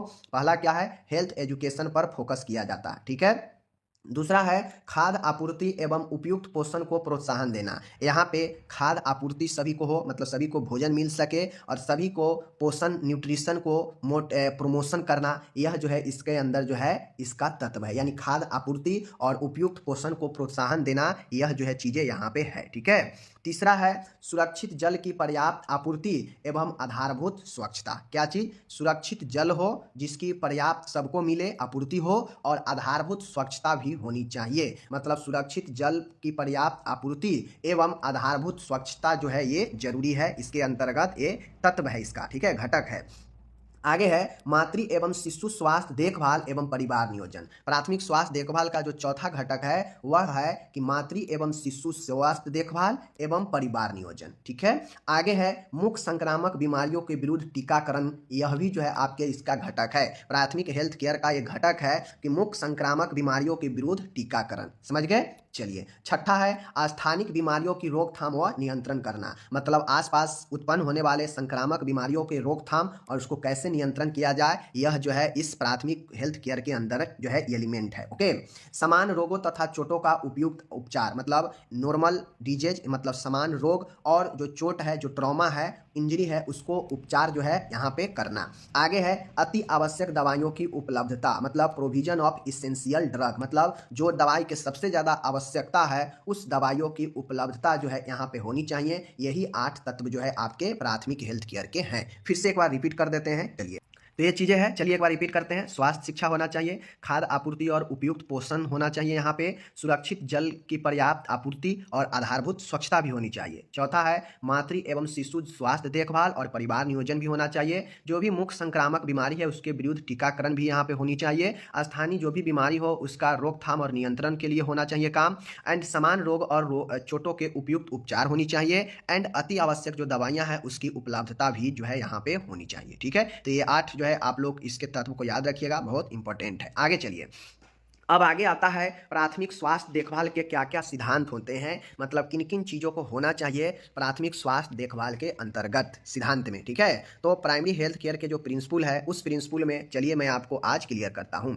विश्व स्वास्थ्य संगठन के एक विशेष समिति ने 1984 में प्राथमिक स्वास्थ्य देखभाल की परिभाषा में 5 सिद्धांत को शामिल किया। मीन्स जो WHO है, WHO के जो एक बैठक हुआ, इसमें विशेषज्ञ जो समिति था उन्होंने 1984 में प्राइमरी हेल्थ केयर के 5 जो है सिद्धांत, 5 जो है प्रिंसिपल को इन्होंने रखा।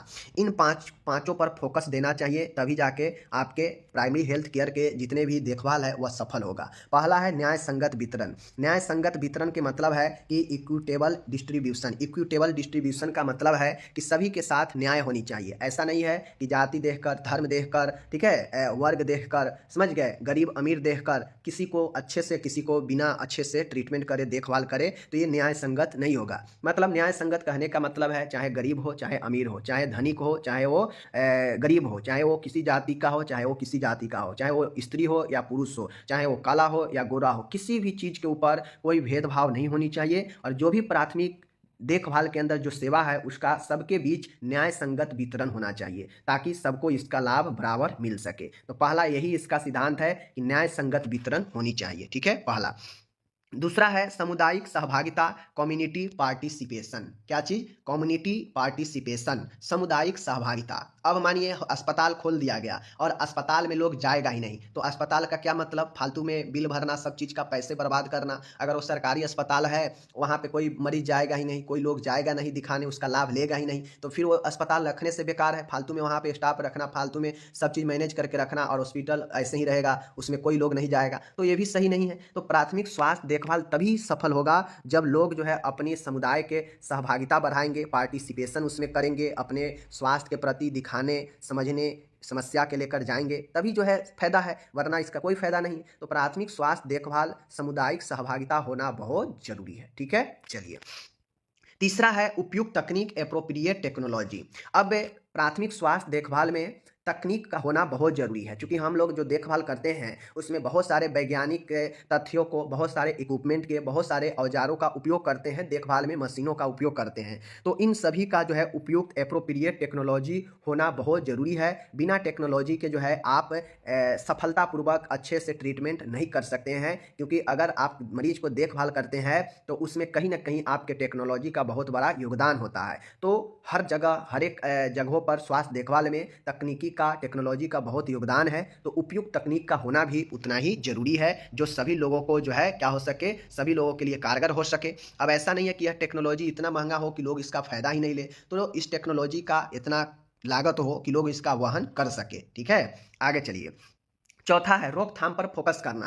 अब प्राथमिक स्वास्थ्य देखभाल में जो सिद्धांत है कि रोकथाम पर फोकस करना, फोकस ऑन प्रिवेंशन, जो भी बीमारी है उस पर ज़्यादा से ज़्यादा जो है उसके रोकथाम पर फोकस करना। कोई संक्रामक बीमारी है तो सबसे पहले उसको कैसे रोकथाम करेंगे, तो इस पर जो है फोकस करना बहुत ज़रूरी होता है। तो इसीलिए रोकथाम पर फोकस करना यह भी एक सिद्धांत है प्राथमिक स्वास्थ्य देखभाल के। ठीक है, एंड लास्ट वाला है, पांचवा है बहुयामी समन्वय। बहुयामी मल्टी सेक्टरल कोऑर्डिनेशन का मतलब है कि स्वास्थ्य है, स्वास्थ्य जो है अनेक क्षेत्रों से कोऑर्डिनेशन बना के रखे, जैसे कृषि क्षेत्र, शिक्षा क्षेत्र, सामाजिक कल्याण, समझ गए, अलग अलग अन्य क्षेत्रों से, कंपनियों से जो है क्या हो सके, सभी से संबंध बना के ऐसा रखे कि सभी के बीच में जो है स्वास्थ्य को बेहतर बनाकर समन्वय स्थापित किया जाए। इसीलिए मल्टी सेक्टरल से कोऑर्डिनेशन करना बहुत जरूरी होता है। ओके, तो यह 5 सिद्धांत है। 5 सिद्धांत में आपको मैं फिर से बता देता हूं। आपको पहला सिद्धांत है न्याय संगत वितरण। ठीक है, दूसरा है कम्युनिटी पार्टिसिपेशन, समुदाय के लोगों को सहभागिता, पार्टिसिपेशन होना जरूरी है।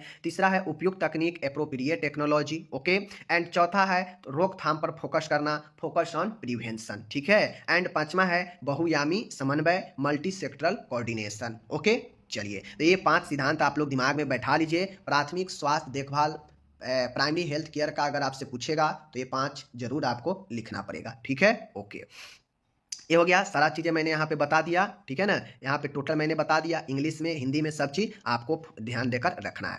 अब आगे आता है जो प्राइमरी हेल्थ केयर है, इसमें नर्स की क्या भूमिका है। तो नर्स की भूमिकाओं के बारे में जो है आपसे पूछा जा सकता है। तो चलिए हम लोग जो है प्राइमरी हेल्थ केयर में नर्स की आखिर क्या क्या भूमिका है, इसके भूमिकाओं को भी समझते हैं। ओके, चलिए आगे है प्राथमिक स्वास्थ्य देखभाल में नर्स की क्या भूमिका है, भूमिकाओं को विस्तार से समझाना है। ओके, चलिए हम लोग जो है यहाँ पे भूमिकाओं को समझते हैं कि आखिर क्या भूमिका है प्राथमिक देखभाल में नर्स की। पहला भूमिका क्या है, देख लीजिए कि व्यक्ति, परिवार और समुदाय के स्वास्थ्य का स्तर का आकलन करना। व्यक्ति, परिवार और समुदाय के स्वास्थ्य का आकलन करना, पहला काम नर्स का यही भूमिका है कि चाहे वो व्यक्तिगत रूप से हो या परिवार के हो या समुदाय के हो, इन सभी का स्वास्थ्य स्तर कैसा है इसका असेसमेंट करना, इसका आकलन करना, पहला नर्स की भूमिका यही होता है प्राइमरी हेल्थ केयर में। तो आप लोग समझ लीजिए प्राइमरी हेल्थ केयर में व्यक्ति, परिवार और समुदाय के स्वास्थ्य का स्तर जो है आकलन करना। ओके। दूसरा है प्राथमिक स्वास्थ्य देखभाल में लोगों की सहभागिता बढ़ाने के लिए प्रोत्साहित करना।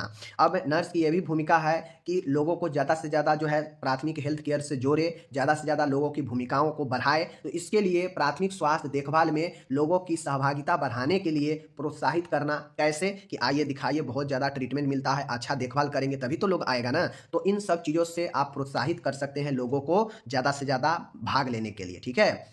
तीसरा है अन्य विकास कार्यक्रमों से समन्वय रखना। अब नर्स का भी ये काम होता है कोऑर्डिनेशन करने का, कि वह अन्य क्षेत्रों से, अन्य जो है अलग अलग विभागों से समन्वय स्थापित करके रखे, ताकि सभी विभाग जो है स्वास्थ्य से जुड़ा रहेगा तो सभी विभाग में जाके प्राइमरी हेल्थ केयर जो है दे सकते हैं। चूँकि देखते होइएगा कि स्कूल हो गया, फैक्ट्री हो गया, अलग अलग जहाँ जहाँ काम के जहाँ जहाँ संस्था सब होता है, बैंक हो गया, वहाँ पे शिविर लगते रहता है स्वास्थ्य की तरफ से, सरकारी हॉस्पिटल की तरफ से। तो ऐसा क्यों होता है? ऐसा इसीलिए होता है क्योंकि कोऑर्डिनेशन जो है स्वास्थ्य का बना है सभी विभाग में, समझ रहे हैं। तो यही अन्य विकास कार्यक्रमों से समन्वय रखना हो गया। चौथा है देखिएगा, आपातकालीन तथा समान चिकित्सा सुविधा उपलब्ध कराना। क्या चीज़? आपातकालीन, इमरजेंसी और नॉर्मल जो थेरेपेटिक सुविधा है इसको उपलब्ध कराना। आपातकालीन तथा समान चिकित्सा सुविधा उपलब्ध कराना। ओके। पांचवा है महामारी संबंधी निगरानी रखना। नर्स का ये भी भूमिका है कि वह कोई भी आने वाले महामारी के लिए तैयार रहे और उस पर हमेशा निगरानी रखे रहे, ताकि ज़्यादा से ज़्यादा जो है इससे निपटने में जो है मौका मिले। ठीक है। स्वास्थ्य कार्यकर्ताओं को प्रशिक्षण देना। अब नर्स का काम है कि उससे नीचे का जो भी कार्यकर्ता है स्वास्थ्य का, उसको जो है स्वास्थ्य कार्यकर्ताओं को ट्रेनिंग दे, प्रशिक्षण दे, कुशलता लाए। ठीक है। ताकि वह अपनी जिम्मेदारी को अच्छे से निभा सके। ओके। सातवां है प्राथमिक स्वास्थ्य देखभाल की प्रगति पर नजर रखे। अब ये जो प्राथमिक स्वास्थ्य देखभाल है, अब कोई काम हम करेंगे, ठीक है, और हमें कोई सुधार आएगा ही नहीं तो हम क्यों काम करेंगे? तो उसी प्रकार से नर्स अगर प्राइमरी हेल्थ केयर में अगर काम कर रही है और उस प्राइमरी हेल्थ केयर में कोई प्रमोशन नहीं हो रहा है, कोई प्रगति नहीं हो रहा है, तो फिर बेकार है। तो इस पर नर्स का ये भूमिका होता है कि वह अपने प्राइमरी हेल्थ केयर पर प्रगति पर नजर रखे। ठीक है। तो एक बार मैं और रिपीट कर देता हूँ सारे पॉइंट को, ताकि आपको क्लियर हो जाए। ठीक है। देखिए, प्राइमरी स्वास्थ्य देखभाल में नर्स की भूमिका पूछ रहा है। ठीक है। नर्स की भूमिका, पहला है व्यक्ति, परिवार, समुदाय के स्वास्थ्य स्तर का आकलन करना। पहला ये नर्स की भूमिका है कि वह परिवार, व्यक्ति और समुदाय के लोगों को स्वास्थ्य स्तर का आकलन करे। दूसरा है प्राथमिक स्वास्थ्य देखभाल में लोगों की सहभागिता बढ़ाने के लिए लोगों को प्रोत्साहित करे। तीसरा भूमिका यह है कि नर्स अन्य विकास कार्यक्रमों से, अन्य विभागों से समन्वय बनाए रखे। ठीक है। चौथा है कि आपातकालीन और समान चिकित्सीय सुविधा उपलब्ध कराना। यह नर्स का भी भूमिका है प्राइमरी हेल्थ केयर में। महामारी संबंधी निगरानी रखना। ठीक है। हमेशा महामारी के लिए तैयार रहना। छठा है स्वास्थ्य कार्यकर्ताओं को प्रशिक्षण देना, ट्रेनिंग देना, इस पर भी ध्यान रखना है। ठीक है। सातवां और आखिरी है प्राइमरी स्वास्थ्य देखभाल के प्रगति पर नजर रखना। तो इस प्रकार से यह 7 भूमिका आप लोग लिख दीजिएगा प्राइमरी हेल्थ केयर में नर्स का। यह हो जाएगा आपका क्वेश्चन यहाँ पे कंप्लीट। तो ऑडियो विजुअल एड्स के बारे में एक्सप्लेन इट्स ऑब्जेक्टिव्स। तो ऑडियो विजुअल एड्स होता क्या है इसके बारे में हमें बताना है। तो डिफिनीशन है ऑडियो विजुअल एड्स का। चलिए हम लोग यहाँ पे क्लियर करते हैं कि ऑडियो विजुअल एड्स होता क्या है। तो आप लोग को एक बात समझना पड़ेगा कि ऑडियो प्लस विजुअल, ऑडियो का मतलब क्या होता है? सुनना, समझ गए, और विजुअल का मतलब क्या होता है? जो दिखाई दे। तो ऑडियो और प्लस में विजुअल हो जाए तो वही साधन हमारा एक बेहतर साधन हो जाता है, जिसमें ऑडियो और प्लस में कुछ दिखाई भी दे। जैसे एलसीडी, तो एलसीडी में क्या होता है? चित्र भी दिखाई देता रहता है और उसका आवाज़ भी सुनते रहते हैं, ऑडियो भी आता है। तो जिससे हम चित्र के द्वारा देख रहे हैं और आवाज़ के द्वारा सुनते हैं तो हमें चीज़ें पकड़ में आता है। अब मानिए कि कोई डेस्कटॉप है। डेस्कटॉप में क्या होता है? अगर आप एक्सटर्नल माइक नहीं लगाइएगा, स्पीकर नहीं लगाइएगा, तो डेस्कटॉप में कोई स्पीकर नहीं होता है, आवाज़ नहीं देता है उसमें, तो वह सिर्फ दिखाएगा। तो वह हो जाता है आपका क्या? विजुअल। जो दिखाएगा सिर्फ वह विजुअल, और जो सुनाएगा जैसे रेडियो, स्पीकर, यह सब सिर्फ सुनाएगा ही, तो यह हो जाता है आपका ऑडियो। और जहाँ से देखेंगे वो हो जाएगा विजुअल। और दोनों को अगर ये चीज़ें दोनों चीज़ें किसी एक में मिले तो वह हो जाता है ऑडियो विजुअल साथ वाला, समझ गए ना। अब ये ऑडियो विजुअल होता है तो आप कहिएगा भाई यहाँ पे क्यों पढ़ रहे हैं? तो माय डियर, आप लोग देखते होइएगा कि आपके गांव में, मोहल्ला में स्वास्थ्य टीम आता है तो देखिएगा प्रोजेक्टर चलाता है, समझ गए, स्पीकर लगाएगा, प्रोजेक्टर लगाएगा, और वो आपको कुछ चीज़ दिखाना चाहता है, संदेश देना चाहेगा, स्वास्थ्य शिक्षा देना चाहेगा कि कैसे हम साफ़ सुथरा रखें, क्या जो है कैसे बचाव करें इन बीमारियों से। तरह तरह के देखते होइएगा, कहीं जहाँ बाज़ार जमघट रहता है वहाँ पे चालू कर देगा पिकअपर और आप लोग को दिखाने लगता है, समझ गए। तो वह एक प्रकार से शिक्षा देने का तरीका है। अब लोगों के बीच में कॉपी पेन लेकर जाए सिखाने तो लोग किसको इतना टाइम है जो सीखेगा। और वह अगर एक प्रोजेक्टर के माध्यम से जिसमें आवाज़ भी दे और साथ में कुछ देखने को भी मिले तो लोग थोड़ा सा खड़ा हो जाता है बगल में, देखने लगता है कि क्या है, तो थोड़ा वहाँ पे रुचि बढ़ जाता है। तो उसी प्रकार से ऑडियो विजुअल एड्स एक शिक्षा का, एक प्रभावी शिक्षा का बहुत ही अच्छा माध्यम है, जिसके ज़रिए चाहे छात्र हो वह भी अपने शिक्षक से बेहतर तरीके से जो है कनेक्ट होकर सीख सकता है। शिक्षक उसको प्रभावी ढंग से सिखा सकता है, क्लियरिटी से सिखा सकता है, समझ गए ना? व्याख्या कर सकता है किसी चीज़ के बारे में। तो उसी प्रकार से स्वास्थ्य के क्षेत्र में भी एक इसका एक महत्वपूर्ण योगदान है, जिसमें लोगों को स्वास्थ्य शिक्षा देने में बहुत महत्वपूर्ण क्लियरिटी से स्वास्थ्य शिक्षा ऑडियो विजुअल एड्स के माध्यम से दे सकते हैं, समझ गए?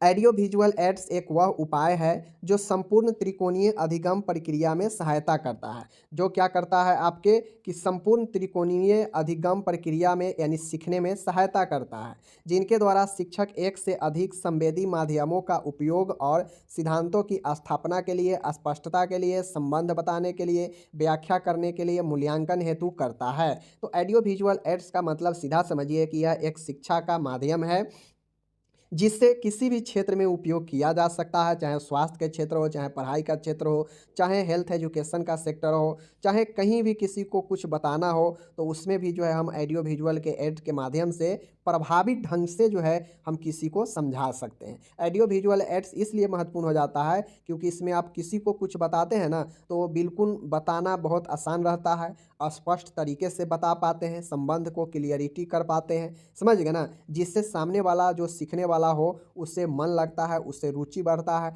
और वह आपके शिक्षण में जो है भाग लेगा, समझ गए ना?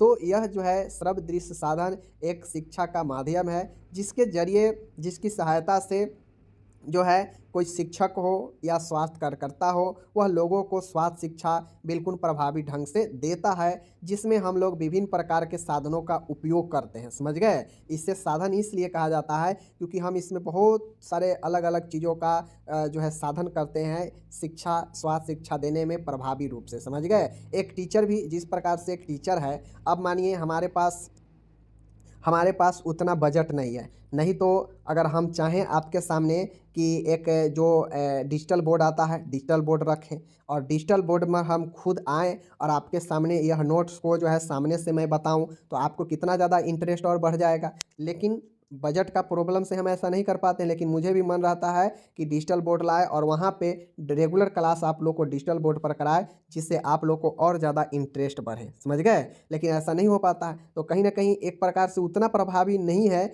जितना मैं आपको क्लास करा रहा हूँ ना, जितना ये प्रभावी नहीं है जितना वो आपका LCD डिजिटल बोर्ड वाला प्रभावी रहता। फिर भी बहुत हद तक कोशिश कर रहा हूँ यहाँ पे आप लोग को समझाने का, ठीक है? तो बाकी जैसे ही कभी हमें मौका मिलेगा, आ जाएगा बजट, तो ज़रूर आप लोग के लिए जो है डिजिटल बोर्ड लग जाएगा, समझ गए? फिलहाल इसी पर पढ़िए। तो ये चीज़ें हो गया। अब इस चीज़ को आपको समझना है कि ऑडियो विजुअल एड्स को हम कैसे बांटते हैं। तो सबसे पहले यह त्रिगामी इसे क्यों कहा गया है, यहाँ पे देखिए, यह त्रिगामी इसे क्यों कहा गया है, त्रिकोणीय इसे क्यों कहा गया है, त्रिकोणीय अधिगम क्यों कहा गया है? क्योंकि इसमें 3 तरीके से इस साधन का उपयोग करते हैं। 3 तरीके का होता है यह साधन। एक होता है ऑडियो एड्स, एक होता है विजुअल एड्स और एक होता है ऑडियो और विजुअल, तीनों दोनों मिलाकर होता है। जो ऑडियो भी एड्स होता है, ऑडियो जो साधन होता है, श्रव्य साधन, इसमें सिर्फ आप सुन ही सकते हैं। जैसे रेडियो पर समाचार सुनना, तो रेडियो पर हेल्थ का भी समाचार देता है ना, या फिर आप कोई चीज़ सुनते हैं सिर्फ सुनिएगा, तो वह ऑडियो वाला होता है। जैसे radio, tape recorder, gramophone, audio CD, language laboratory, public address system, ये सब जो होता है आपका सिर्फ सुनाएगा आपको, यह दिखाएगा नहीं, सिर्फ सुनाएगा। और आपको सिर्फ कोई सुनाए तो आपका उतना इंटरेस्टिंग नहीं रहता है। रही बात ये विजुअल एड्स है, यहाँ पे बेचारा सिर्फ दिखाने का काम करता है, समझ गए? दर्शाने का काम करता है। यह ऐसा साधन है जिसमें सिर्फ किसी चीज़ को हम दिखा सकते हैं, उसमें हमें चाहें कि आवाज़ दे दे तो आवाज़ नहीं रहेगा। तो विजुअल का मतलब ही होता है कि दर्शाना, दिखाना। तो यहाँ पे जो भी साधन है सिर्फ दिखाएगा ही आपके चीज़ों को, समझ गए? जैसे चार्ट के द्वारा, पिक्चर के द्वारा, मॉडल्स के द्वारा, समझ गए, बोर्ड के द्वारा, फ्लैश कार्ड के द्वारा, टेक्स्ट बुक को, स्लाइड प्रोजेक्टर को, मैप्स को, ब्लैक एंड वाइट बोर्ड को, यह सब आप इस पर कोई भी चीज़ हो सिर्फ उस पर दिखा ही सकते हैं। इससे आप चाहेंगे कि ब्लैक बोर्ड में हम आवाज़ दे दें तो ब्लैक बोर्ड में आवाज़ दे सकते हैं? नहीं दे सकते हैं। फ्लैश कार्ड में आवाज़ दे सकते हैं? नहीं दे सकते हैं। पिक्चर में आवाज़ दे सकते हैं? नहीं दे सकते हैं। समझ गए ना? तो ये सब आपका बुक होता है, किताब, तो किताब को सिर्फ दिखा ही सकते हैं ना अपने स्टूडेंट को, उसमें तो आवाज़ नहीं दे सकते हैं। तो विजुअल एड्स यही होता है जो सिर्फ आपको दिखाने वाला साधन है। अब तीसरा जो साधन है यह काफ़ी प्रभावी होता है, यह काफ़ी मजबूत होता है, इसमें लोग काफ़ी ज़्यादा दिलचस्प लेता है। यह जो है लोगों को काफ़ी सीखने में मदद करता है, कोई भी चीज़ को, समझ गए, सीखने समझने में मदद पहुंचाता है। लोग इसमें इंटरेस्ट भी लेता है क्योंकि इसमें ऑडियो के साथ साथ में विजुअल दोनों होता है। जैसे एलसीडी प्रोजेक्टर, एलसीडी प्रोजेक्टर जहाँ पे वीडियो भी प्ले रहता है और उसके वीडियो के हिसाब से आवाज़ भी चलता रहता है साथ में, तो लोग उसमें ज़्यादा इंटरेस्ट लेते हैं। जैसे सिनेमा हॉल हो गया, समझ गए ना, तो सिनेमा हॉल भी एक प्रोजेक्टर ही होता है। उसके बाद फिल्म प्रोजेक्टर हो जाता है, टीवी हो गया जिसमें भी आवाज़ चलते रहता है और आपका वीडियो देखते रहते हैं, समझ गए ना। कंप्यूटर हो गया, लैपटॉप वगैरह, वीसीडी प्लेयर हो गया, वर्चुअल क्लासरूम हो गया जिसे आजकल स्मार्ट क्लासरूम कहा जाता है, जिसमें प्रोजेक्टर लगा है और उसमें आपको टीचर रहते हैं, जहां आपको नहीं समझ में आए पूछिए, लेकिन वहां पे आवाज़ और सब चीज़ रहता है। मल्टीमीडिया, ड्रामा, नाटक जो होता है जो करके दिखाते हैं तो उसमें आवाज़ भी रहता है और आप दिखा भी सकते हैं, किसी को प्रस्तुत भी कर सकते हैं। तो यह ऑडियो विजुअल एड्स सबसे प्रभावी होता है, समझ गए। तो यही त्रिगामी कहा जाता है, तीन तरह के होता है, एक ऑडियो वाला, एक विजुअल वाला और एक ऐसा होता है जो दोनों रहता है इसमें, समझ गए। तो उम्मीद है आप लोग समझ गए होंगे। अगर आपसे ऑडियो विजुअल एड्स के बारे में पूछेगा तो जरूर ये बताइएगा, लिखिएगा, ठीक है। आगे है माय डियर, अब यहाँ पे देख लीजिए, श्रव्य दृश्य साधन जो है ऑडियो विजुअल एड्स, इसके क्या उद्देश्य है? ऑडियो विजुअल एड्स के क्या उद्देश्य है, क्यों ये जो है खास क्यों है? तो यह शिक्षण को प्रभावी बनाता है। ऑडियो विजुअल एड्स जो है सबसे प्रभावी इसलिए है क्योंकि यह शिक्षण को इफेक्टिव बनाता है, खास बनाता है, समझ गए। आगे है माय डियर, यह सीखने में रुचिकर व लाभदायक होता है। अब चूंकि मैंने आपको पहले ही बताया कि यह दिखाता भी है, सुनाता भी है साथ में, तो यह लोग इसमें ज़्यादा इंटरेस्ट रखता है, समझ गए, रुचिकर में लाभदायक होता है। शिक्षक को सिखाने में मदद करते हैं और सीखने के लिए आसान होते हैं। जैसे प्रोजेक्टर के माध्यम से टीचर पढ़ाते हैं ना, तो यह सिखाने में टीचर को मदद करता है ऑडियो विजुअल, साथ में यह सीखने में भी आसान होता है, समझ गए। ज्ञान के विकास हेतु आवश्यक है। अब जो चीज़ें आप जैसे फिल्म हो गया, तो फिल्म को आप दिमाग में कैसे कैप्चर कर लेते हैं? क्योंकि आप देखते रहते हैं और आवाज़ भी सुनाता है तो आपको दिमाग में बैठ जाता है कि वो फलाना सीन पर फलाना डायलॉग मारा था, समझ गए ना। तो इसीलिए यह ज्ञान के विकास में आवश्यक होता है। यह सीखने की प्रक्रिया को स्पष्ट करता है, क्लियर करता है, समझ गए, क्योंकि यह समय के साथ चित्र के साथ दिखा रहा है तो स्पष्ट करता है। सुनने की अपेक्षा देखी हुई चीज़ें लंबे समय तक याद रहती है, बिल्कुल सही है। अब आपको सिर्फ सुना ही दिया जाए तो वह चीज़ें और वीडियो के साथ चीज़ें आपको सुनाया जाए तो ज़्यादा कौन याद रहेगा? ज़्यादा वीडियो जो देखकर आप चीज़ें सीखे हैं। श्रव्य दृश्य साधनों द्वारा ऊर्जा व समय की बचत होती है। अब जो ऑडियो विजुअल एड्स होता है, इससे समय और साधन दोनों का जो है बचत होता है, ऊर्जा का। यह श्रोताओं में जिज्ञासा उत्पन्न करता है और यह जो सुनने वाला है, जो देखने वाला है, जो श्रोता है, उसमें यह जो है क्यूरियोसिटी, जिज्ञासा उत्पन्न करता है, मतलब दिलचस्प बनाता है उसके लिए, समझ गए। तो इस प्रकार से माय डियर यह मेरा जो है उद्देश्य था ऑडियो विजुअल एड्स का। तो मैंने आपको कंप्लीट पढ़ा दिया, 5 नंबर में पूछेगा, आप बता दीजिएगा कंप्लीट, ठीक है। चलिए, अब जो लोग हिंदी वाले हैं तो हिंदी तो बता दिए, इंग्लिश वाले भी इंग्लिश में समझ लिए होंगे, बट लिखना हो तो इंग्लिश में 2-4 बार इसको जरूर पढ़िए। यहाँ पे मैंने इंग्लिश भी दे रखा है और ऊपर डिफिनीशन को भी इंग्लिश में दे दिया था, ठीक है। अब आता है माय डियर वेंटिलेशन, समवातन के बारे में। समवातन किसे कहते हैं? समवातन के प्रकार को लिखिए। तो माय डियर समवातन, वेंटिलेशन क्या है, टाइप्स ऑफ वेंटिलेशन। तो चलिए, आप लोग ये वेंटिलेशन को भी जान ही रहे हैं। वेंटिलेटर से ही वेंटिलेशन बना है, ठीक है ना। तो इस चीज़ को ध्यान में रखिएगा। समवातन इसे हिंदी में कहते हैं, इंग्लिश में वेंटिलेशन कहते हैं। वेंटिलेशन का अर्थ होता है कि गैस का आवागमन, हवा का आवागमन। जैसे एक रूम में बहुत गैस भर चुका है, ठीक है, गर्म हवा भर चुका है। तो हमें अगर इस रूम से गैस को निकालना है, हवा को निकालना है, तो क्या करना पड़ेगा, यही वेंटिलेशन का इस्तेमाल करना पड़ता है, जो इस रूम के जो गैस भरा है इसको बाहर निकालेगा और बाहर के ताज़ी हवा को इस रूम में लाएगा। तो यही आवागमन गैसों का करता है वेंटिलेशन, समझ गए। अर्थात दूषित हवा को ताज़ी हवा द्वारा परिवर्तित करना ही वेंटिलेशन कहलाता है। अर्थात जो अंदर रूम में भरा हुआ जो दूषित हवा है इसको निकाल कर बाहर से तेज हवा को जो है ताज़े हवा को अंदर की तरफ लाता है और यही गैसों का आवागमन या फिर दूषित हवा को ताज़ी हवा द्वारा परिवर्तित करना ही संवातन कहलाता है। मानव को जीवित रहने के लिए ताज़ी हवा अति आवश्यक है, तो इसलिए वेंटिलेशन का महत्व और ज़्यादा बढ़ जाता है। वहाँ जहाँ दूषित प्रदूषण भरा वायु ज़्यादा रहता है तो वहाँ पे वेंटिलेशन के लिए ये चीज़ें लगाए जाते हैं। जैसे आप लोग देखते होइएगा कि बड़े बड़े घर में एक जो है पंखा टाइप से जो है अपने खिड़की के आसपास लगाए रहते हैं, समझ गए, जो आपको बाहर से दिखता भी है। तो एक क्या करता है, आप छोटा सा साइज में दीवार पर ऊपर देखते होइएगा कहीं पे कटवा के और पंखा जो है एक लगवा देता है, ठीक है। तो यह पंखा क्या करता है कि आपको अंदर के जो गैस होता है उसको बाहर निकाल देता है, समझ गए, और जो वायु जो पर्यावरण में बाहर जो वायु है उस ताज़ी वायु को घर के अंदर ले जाता है, जिससे घर का माहौल ठीक रहता है, समझ गए। तो ये चीज़ें होता है वेंटिलेशन, समझ गए।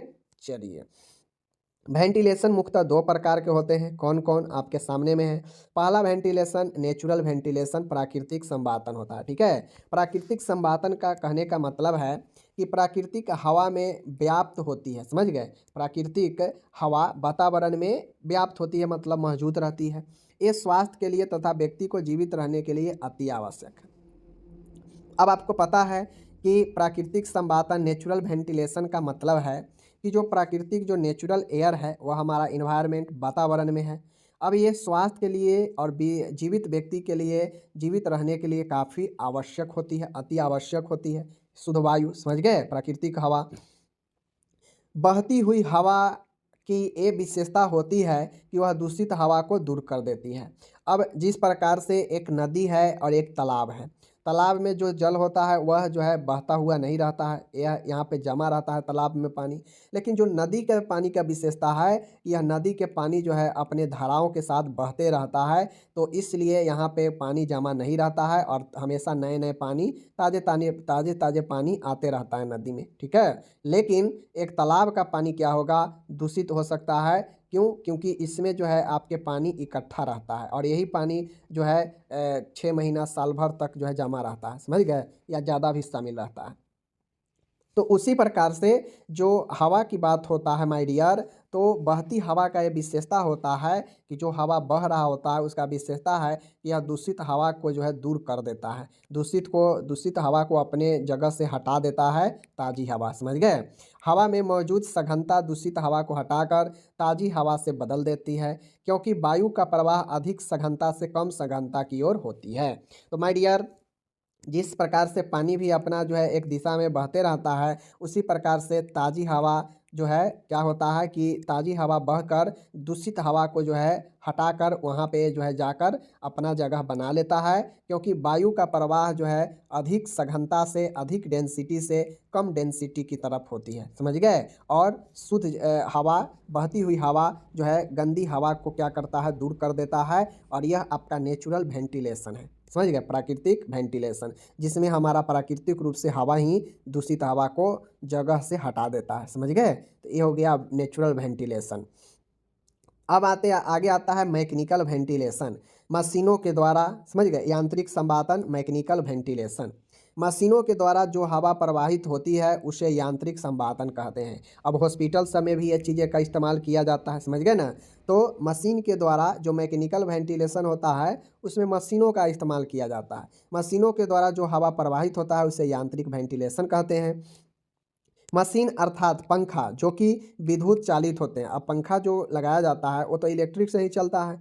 कमरे की हवा को बाहर निकालकर बाहर की ताज़ी हवा को अंदर ले आते हैं, समझ गए। अब जो ये मैकेनिकल वेंटिलेशन होता है तो इसमें पंखा का इस्तेमाल किया जाता है, मशीन का, जो इलेक्ट्रिक से चलता है, जो क्या करता है कि रूम का, कमरे के हवा जो दूषित है उसको बाहर निकालता है और ताज़ी हवा को अंदर ले आता है। कौन? यह पंखा वाला विद्युत चालित मशीन, समझ गए। इस तरह पंखों द्वारा यांत्रिक संवातन उत्पन्न किया जा सकता है। विद्युत पंखों का उपयोग स्कूल, कॉलेज, घर, ऑफिस, सार्वजनिक इमारतों आदि जगहों पर किया जाता है। तो वही मैंने बताया कि जैसे घर ये बना है, तो ये घर में देखते होइएगा कि ऊपर दीवार में छोटा सा कट करके छेदा बना के उसमें जो है एक पंखा लगाया रहता है। वही पंखा होता है जो बाहर के वायु को घर के अंदर ले जाता है और घर के अंदर जो दूषित जो गर्मी भरा वायु है उसको बाहर निकालता है। समझ गए? तो इस चीज़ को ध्यान में रखना है। आगे है, इसका उपयोग यहाँ यहाँ का किया जाता है पता है। वातानुकूलित पद्धति में विद्युत चलित उपकरणों द्वारा हवा के तापमान तथा आर्द्र को नियंत्रित किया जाता है। समझ गए? ये एक आरामदायक वातावरण प्रदान करता है और यह जो है क्या करता है कि आपके आसपास के वातावरण को आरामदायक बना के रखता है, जो विद्युत पंखा से चलने वाला है। बट यह हो गया आर्टिफिशियल। प्राकृतिक तो आपके वही वातावरण में जो मौजूद है और वह डायरेक्ट आपकी हवा को, घर को शुद्ध करेगा, तो वही जो है आपका हो गया। समझ गए? अब आता है स्टैंडर्ड्स ऑफ वेंटिलेशन। संवातन के लिए क्या मानक, क्या स्टैंडर्ड होना चाहिए, चलिए हम देखते हैं। घर के चारों ओर खुली जगह होनी चाहिए ताकि ताज़ी हवा का आदान प्रदान हो। अब आप सोचते हैं कि हमारे घर में, रूम में ताज़ा ताज़ा हवा आए, गंदी हवा बाहर निकलते रहे, तो इसके लिए घर को, अपना घर जो है चारों ओर से खुली जगह पर बनाएं। समझ गए? ताज़ी हवा आदान प्रदान हो सके। समझ गए? घर के आसपास पेड़ पौधे लगे होने चाहिए ताकि वह पेड़ पौधे आपको नेचुरल वेंटिलेशन दे। समझ गए? बड़ी जगह जैसे कॉन्फ्रेंस हॉल, सिनेमा हॉल आदि में जहां अधिक लोग एकत्रित होते हैं, वहां निर्वात पंखे, एग्जॉस्ट फैन लगाने चाहिए। तो वही मैंने वही चीज़ें बताया कि देखते हो या किसी किसी के घर के दीवार पर पंखे लगा रहता है, या हॉल में या सिनेमा हॉल में बड़े बड़े थोड़ा थोड़ा सा पंखा लगा होता है दीवार में, देखिएगा बाहर से दिखता है। तो वह पंखा का मेनली काम यही होता है कि भीड़ भाड़ वाले जगह पर ज़्यादा जो है दूषित होता है वायु, जो है क्या बोलते हैं, वातावरण, तो उसको शुद्ध करके क्या करता है कि शुद्ध वायु को अंदर ले जाता है वह पंखा, और अंदर से गंदी वायु को बाहर निकालता है। ठीक है? घर, ऑफिस, स्कूल, अस्पताल में हवा के आवागमन के लिए खिड़की, दरवाजे आदि पर्याप्त होने चाहिए ताकि ताज़ी हवा कमरों में आ सके। और नॉर्मली वहाँ पे वेंटिलेशन का काम आपका दरवाज़ा, खिड़की ही करता है। समझ गए ना? ये चीज़ें होता है। पाँचवा है पर्यावरण की रक्षा करना, पेड़ पौधे लगाना तथा इन्हें काटने पर प्रतिबंध लगाना। ये जो है आपका वेंटिलेशन का स्टैंडर्ड है। पार्क बनाना, सड़कें साफ सुथरी रखना, सौंदर्यीकरण को बढ़ावा देना, यह जो है वेंटिलेशन का कुछ उदय जो है स्टैंडर्ड है, जिसको आप बना के रखेंगे, इन सब बातों को ध्यान में रखेंगे तो बिल्कुल आपका घर के आसपास शुद्ध शुद्ध ताज़ा ताज़ा वायु मिलेगा, और जो थोड़ा मोड़ा जो गंदगी वायु रहेगा उसको शुद्ध वायु हटा देगा। ठीक है? तो ये चीज़ को आप लोग समझ गए होंगे कि वेंटिलेशन क्या होता है। नेचुरल। पोषण का महत्व, importance of nutrition. My dear, पोषण का महत्व, इम्पोर्टेंस ऑफ न्यूट्रिशन का मतलब होता है कि संतुलित आहार में प्रोटीन। ठीक है ना? संतुलित आहार में प्रोटीन। देखिए पोषण का महत्व, सबसे पहले जानिए कि पोषण का महत्व का क्या मतलब है। तो महत्व, किसी भी चीज़ का महत्व का क्या मतलब होता है आज आपको समझ में आएगा।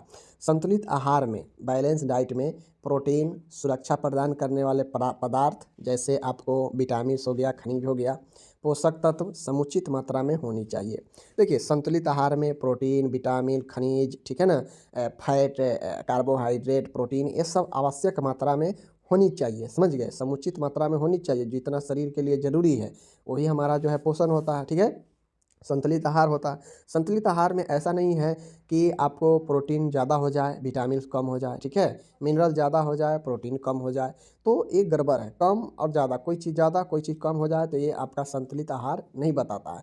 संतुलित का मतलब ही होता है कि बैलेंस होना चाहिए। आपके भोजन में जो भी पोषक तत्व है वह तत्व एक बैलेंस में होना चाहिए, जो शरीर को महत्वपूर्ण है, शरीर के जाकर शरीर के लिए अच्छा करे। ऐसा नहीं है प्रोटीन बढ़ जाए तो बीमारी करेगा, फैट बढ़ जाएगा बॉडी में तो बीमारी करेगा। समझ गए? ज़्यादा विटामिन बढ़ जाएगा तो वो भी जो है अपना रिएक्शन दिखाएगा। तो इस हिसाब से संतुलित आहार में एक संतुलित पोषण तत्व होना चाहिए, जैसे प्रोटीन आ गया, बहुत सारे सुरक्षा प्रदान करने वाले पदार्थ होते हैं, पोषण तत्व होते हैं, ये सब समुचित मात्रा में होनी चाहिए। समझ गए? एक उचित मात्रा में होनी चाहिए। पश्चिम देशों में पोषक आहार के संबंध में कई सर्वेक्षण किए गए हैं। जो वेस्टर्न कंट्री है उसमें पोषक आहार के संबंध में, समझ गए ना, न्यूट्रिशन डाइट के संबंध में कई सर्वेक्षण किए गए हैं, बहुत सारे सर्वेक्षण किए गए हैं। समझ गए? इन सर्वेक्षणों से पता चलता है कि आहार में दूध, मांस, मछली, अंडे आदि में प्रोटीन की अधिकता होने के कारण इन भोज्य पदार्थों को सम्मिलित किया जाता है। अब जो पश्चिमी देशों में जो पोषण के आहार के संबंध में जो सर्वेक्षण किया गया, तो उस सर्वेक्षण में पता चला कि आहार में दूध, मांस, मछली, अंडा, इसमें प्रोटीन का काफ़ी अधिकता होने के कारण इन भोज्य पदार्थों को सम्मिलित किया जाता है भोजन में, ठीक है ना। इन भोज्य पदार्थों से बच्चों का विकास उचित प्रकार होता है। अगर किसी बच्चे को मांस, मछली, दूध, अंडे अगर अच्छे तरीके से अगर उसे दिया जाए, तो इसमें भरपूर मात्रा में प्रोटीन होने के कारण बच्चों को विकास के लिए काफ़ी ज़्यादा महत्वपूर्ण हो जाता है, ठीक है।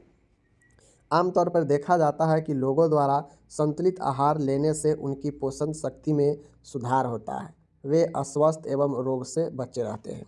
आमतौर पे ये भी देखा जाता है नॉर्मली कि जो लोग संतुलित आहार लेते हैं, समझ गए, आवश्यक मात्रा में सब्जी, आवश्यक मात्रा में दाल, आवश्यक मात्रा में फल, ठीक है, आवश्यक मात्रा में जो है शुगर लेते हैं, ठीक है, आवश्यक मात्रा में जो है मीट, मछली, अंडे लेते हैं, तो उनकी पोषण शक्ति में सुधार रहता है और वे अस्वस्थ और रोग से बचे रहते हैं, ठीक है। तो ये सब जो है पोषण का महत्व है। इसी प्रकार से नर्स के लिए भी जो है ये सारे महत्व को जानना आवश्यक है, महत्वपूर्ण है, ठीक है। अतः पोषण एक गतिशील प्रक्रिया है, मतलब पोषण ये क्या है, एक मूवमेंटल प्रोसेस है, एक गतिशील प्रक्रिया है जिसके द्वारा भोज्य पदार्थों या आहार का उपयोग शरीर की पोषकता के लिए किया जाता है। अब पोषण एक गतिशील प्रक्रिया है जिसका उपयोग जो है भोज्य पदार्थ या आहार का उपयोग जो है शरीर की पोषण शक्ति बनाने के लिए किया जाता है, समझ गए ना, पोषकता के लिए किया जाता है। चीज़ों को समझ गए, आगे चलिए।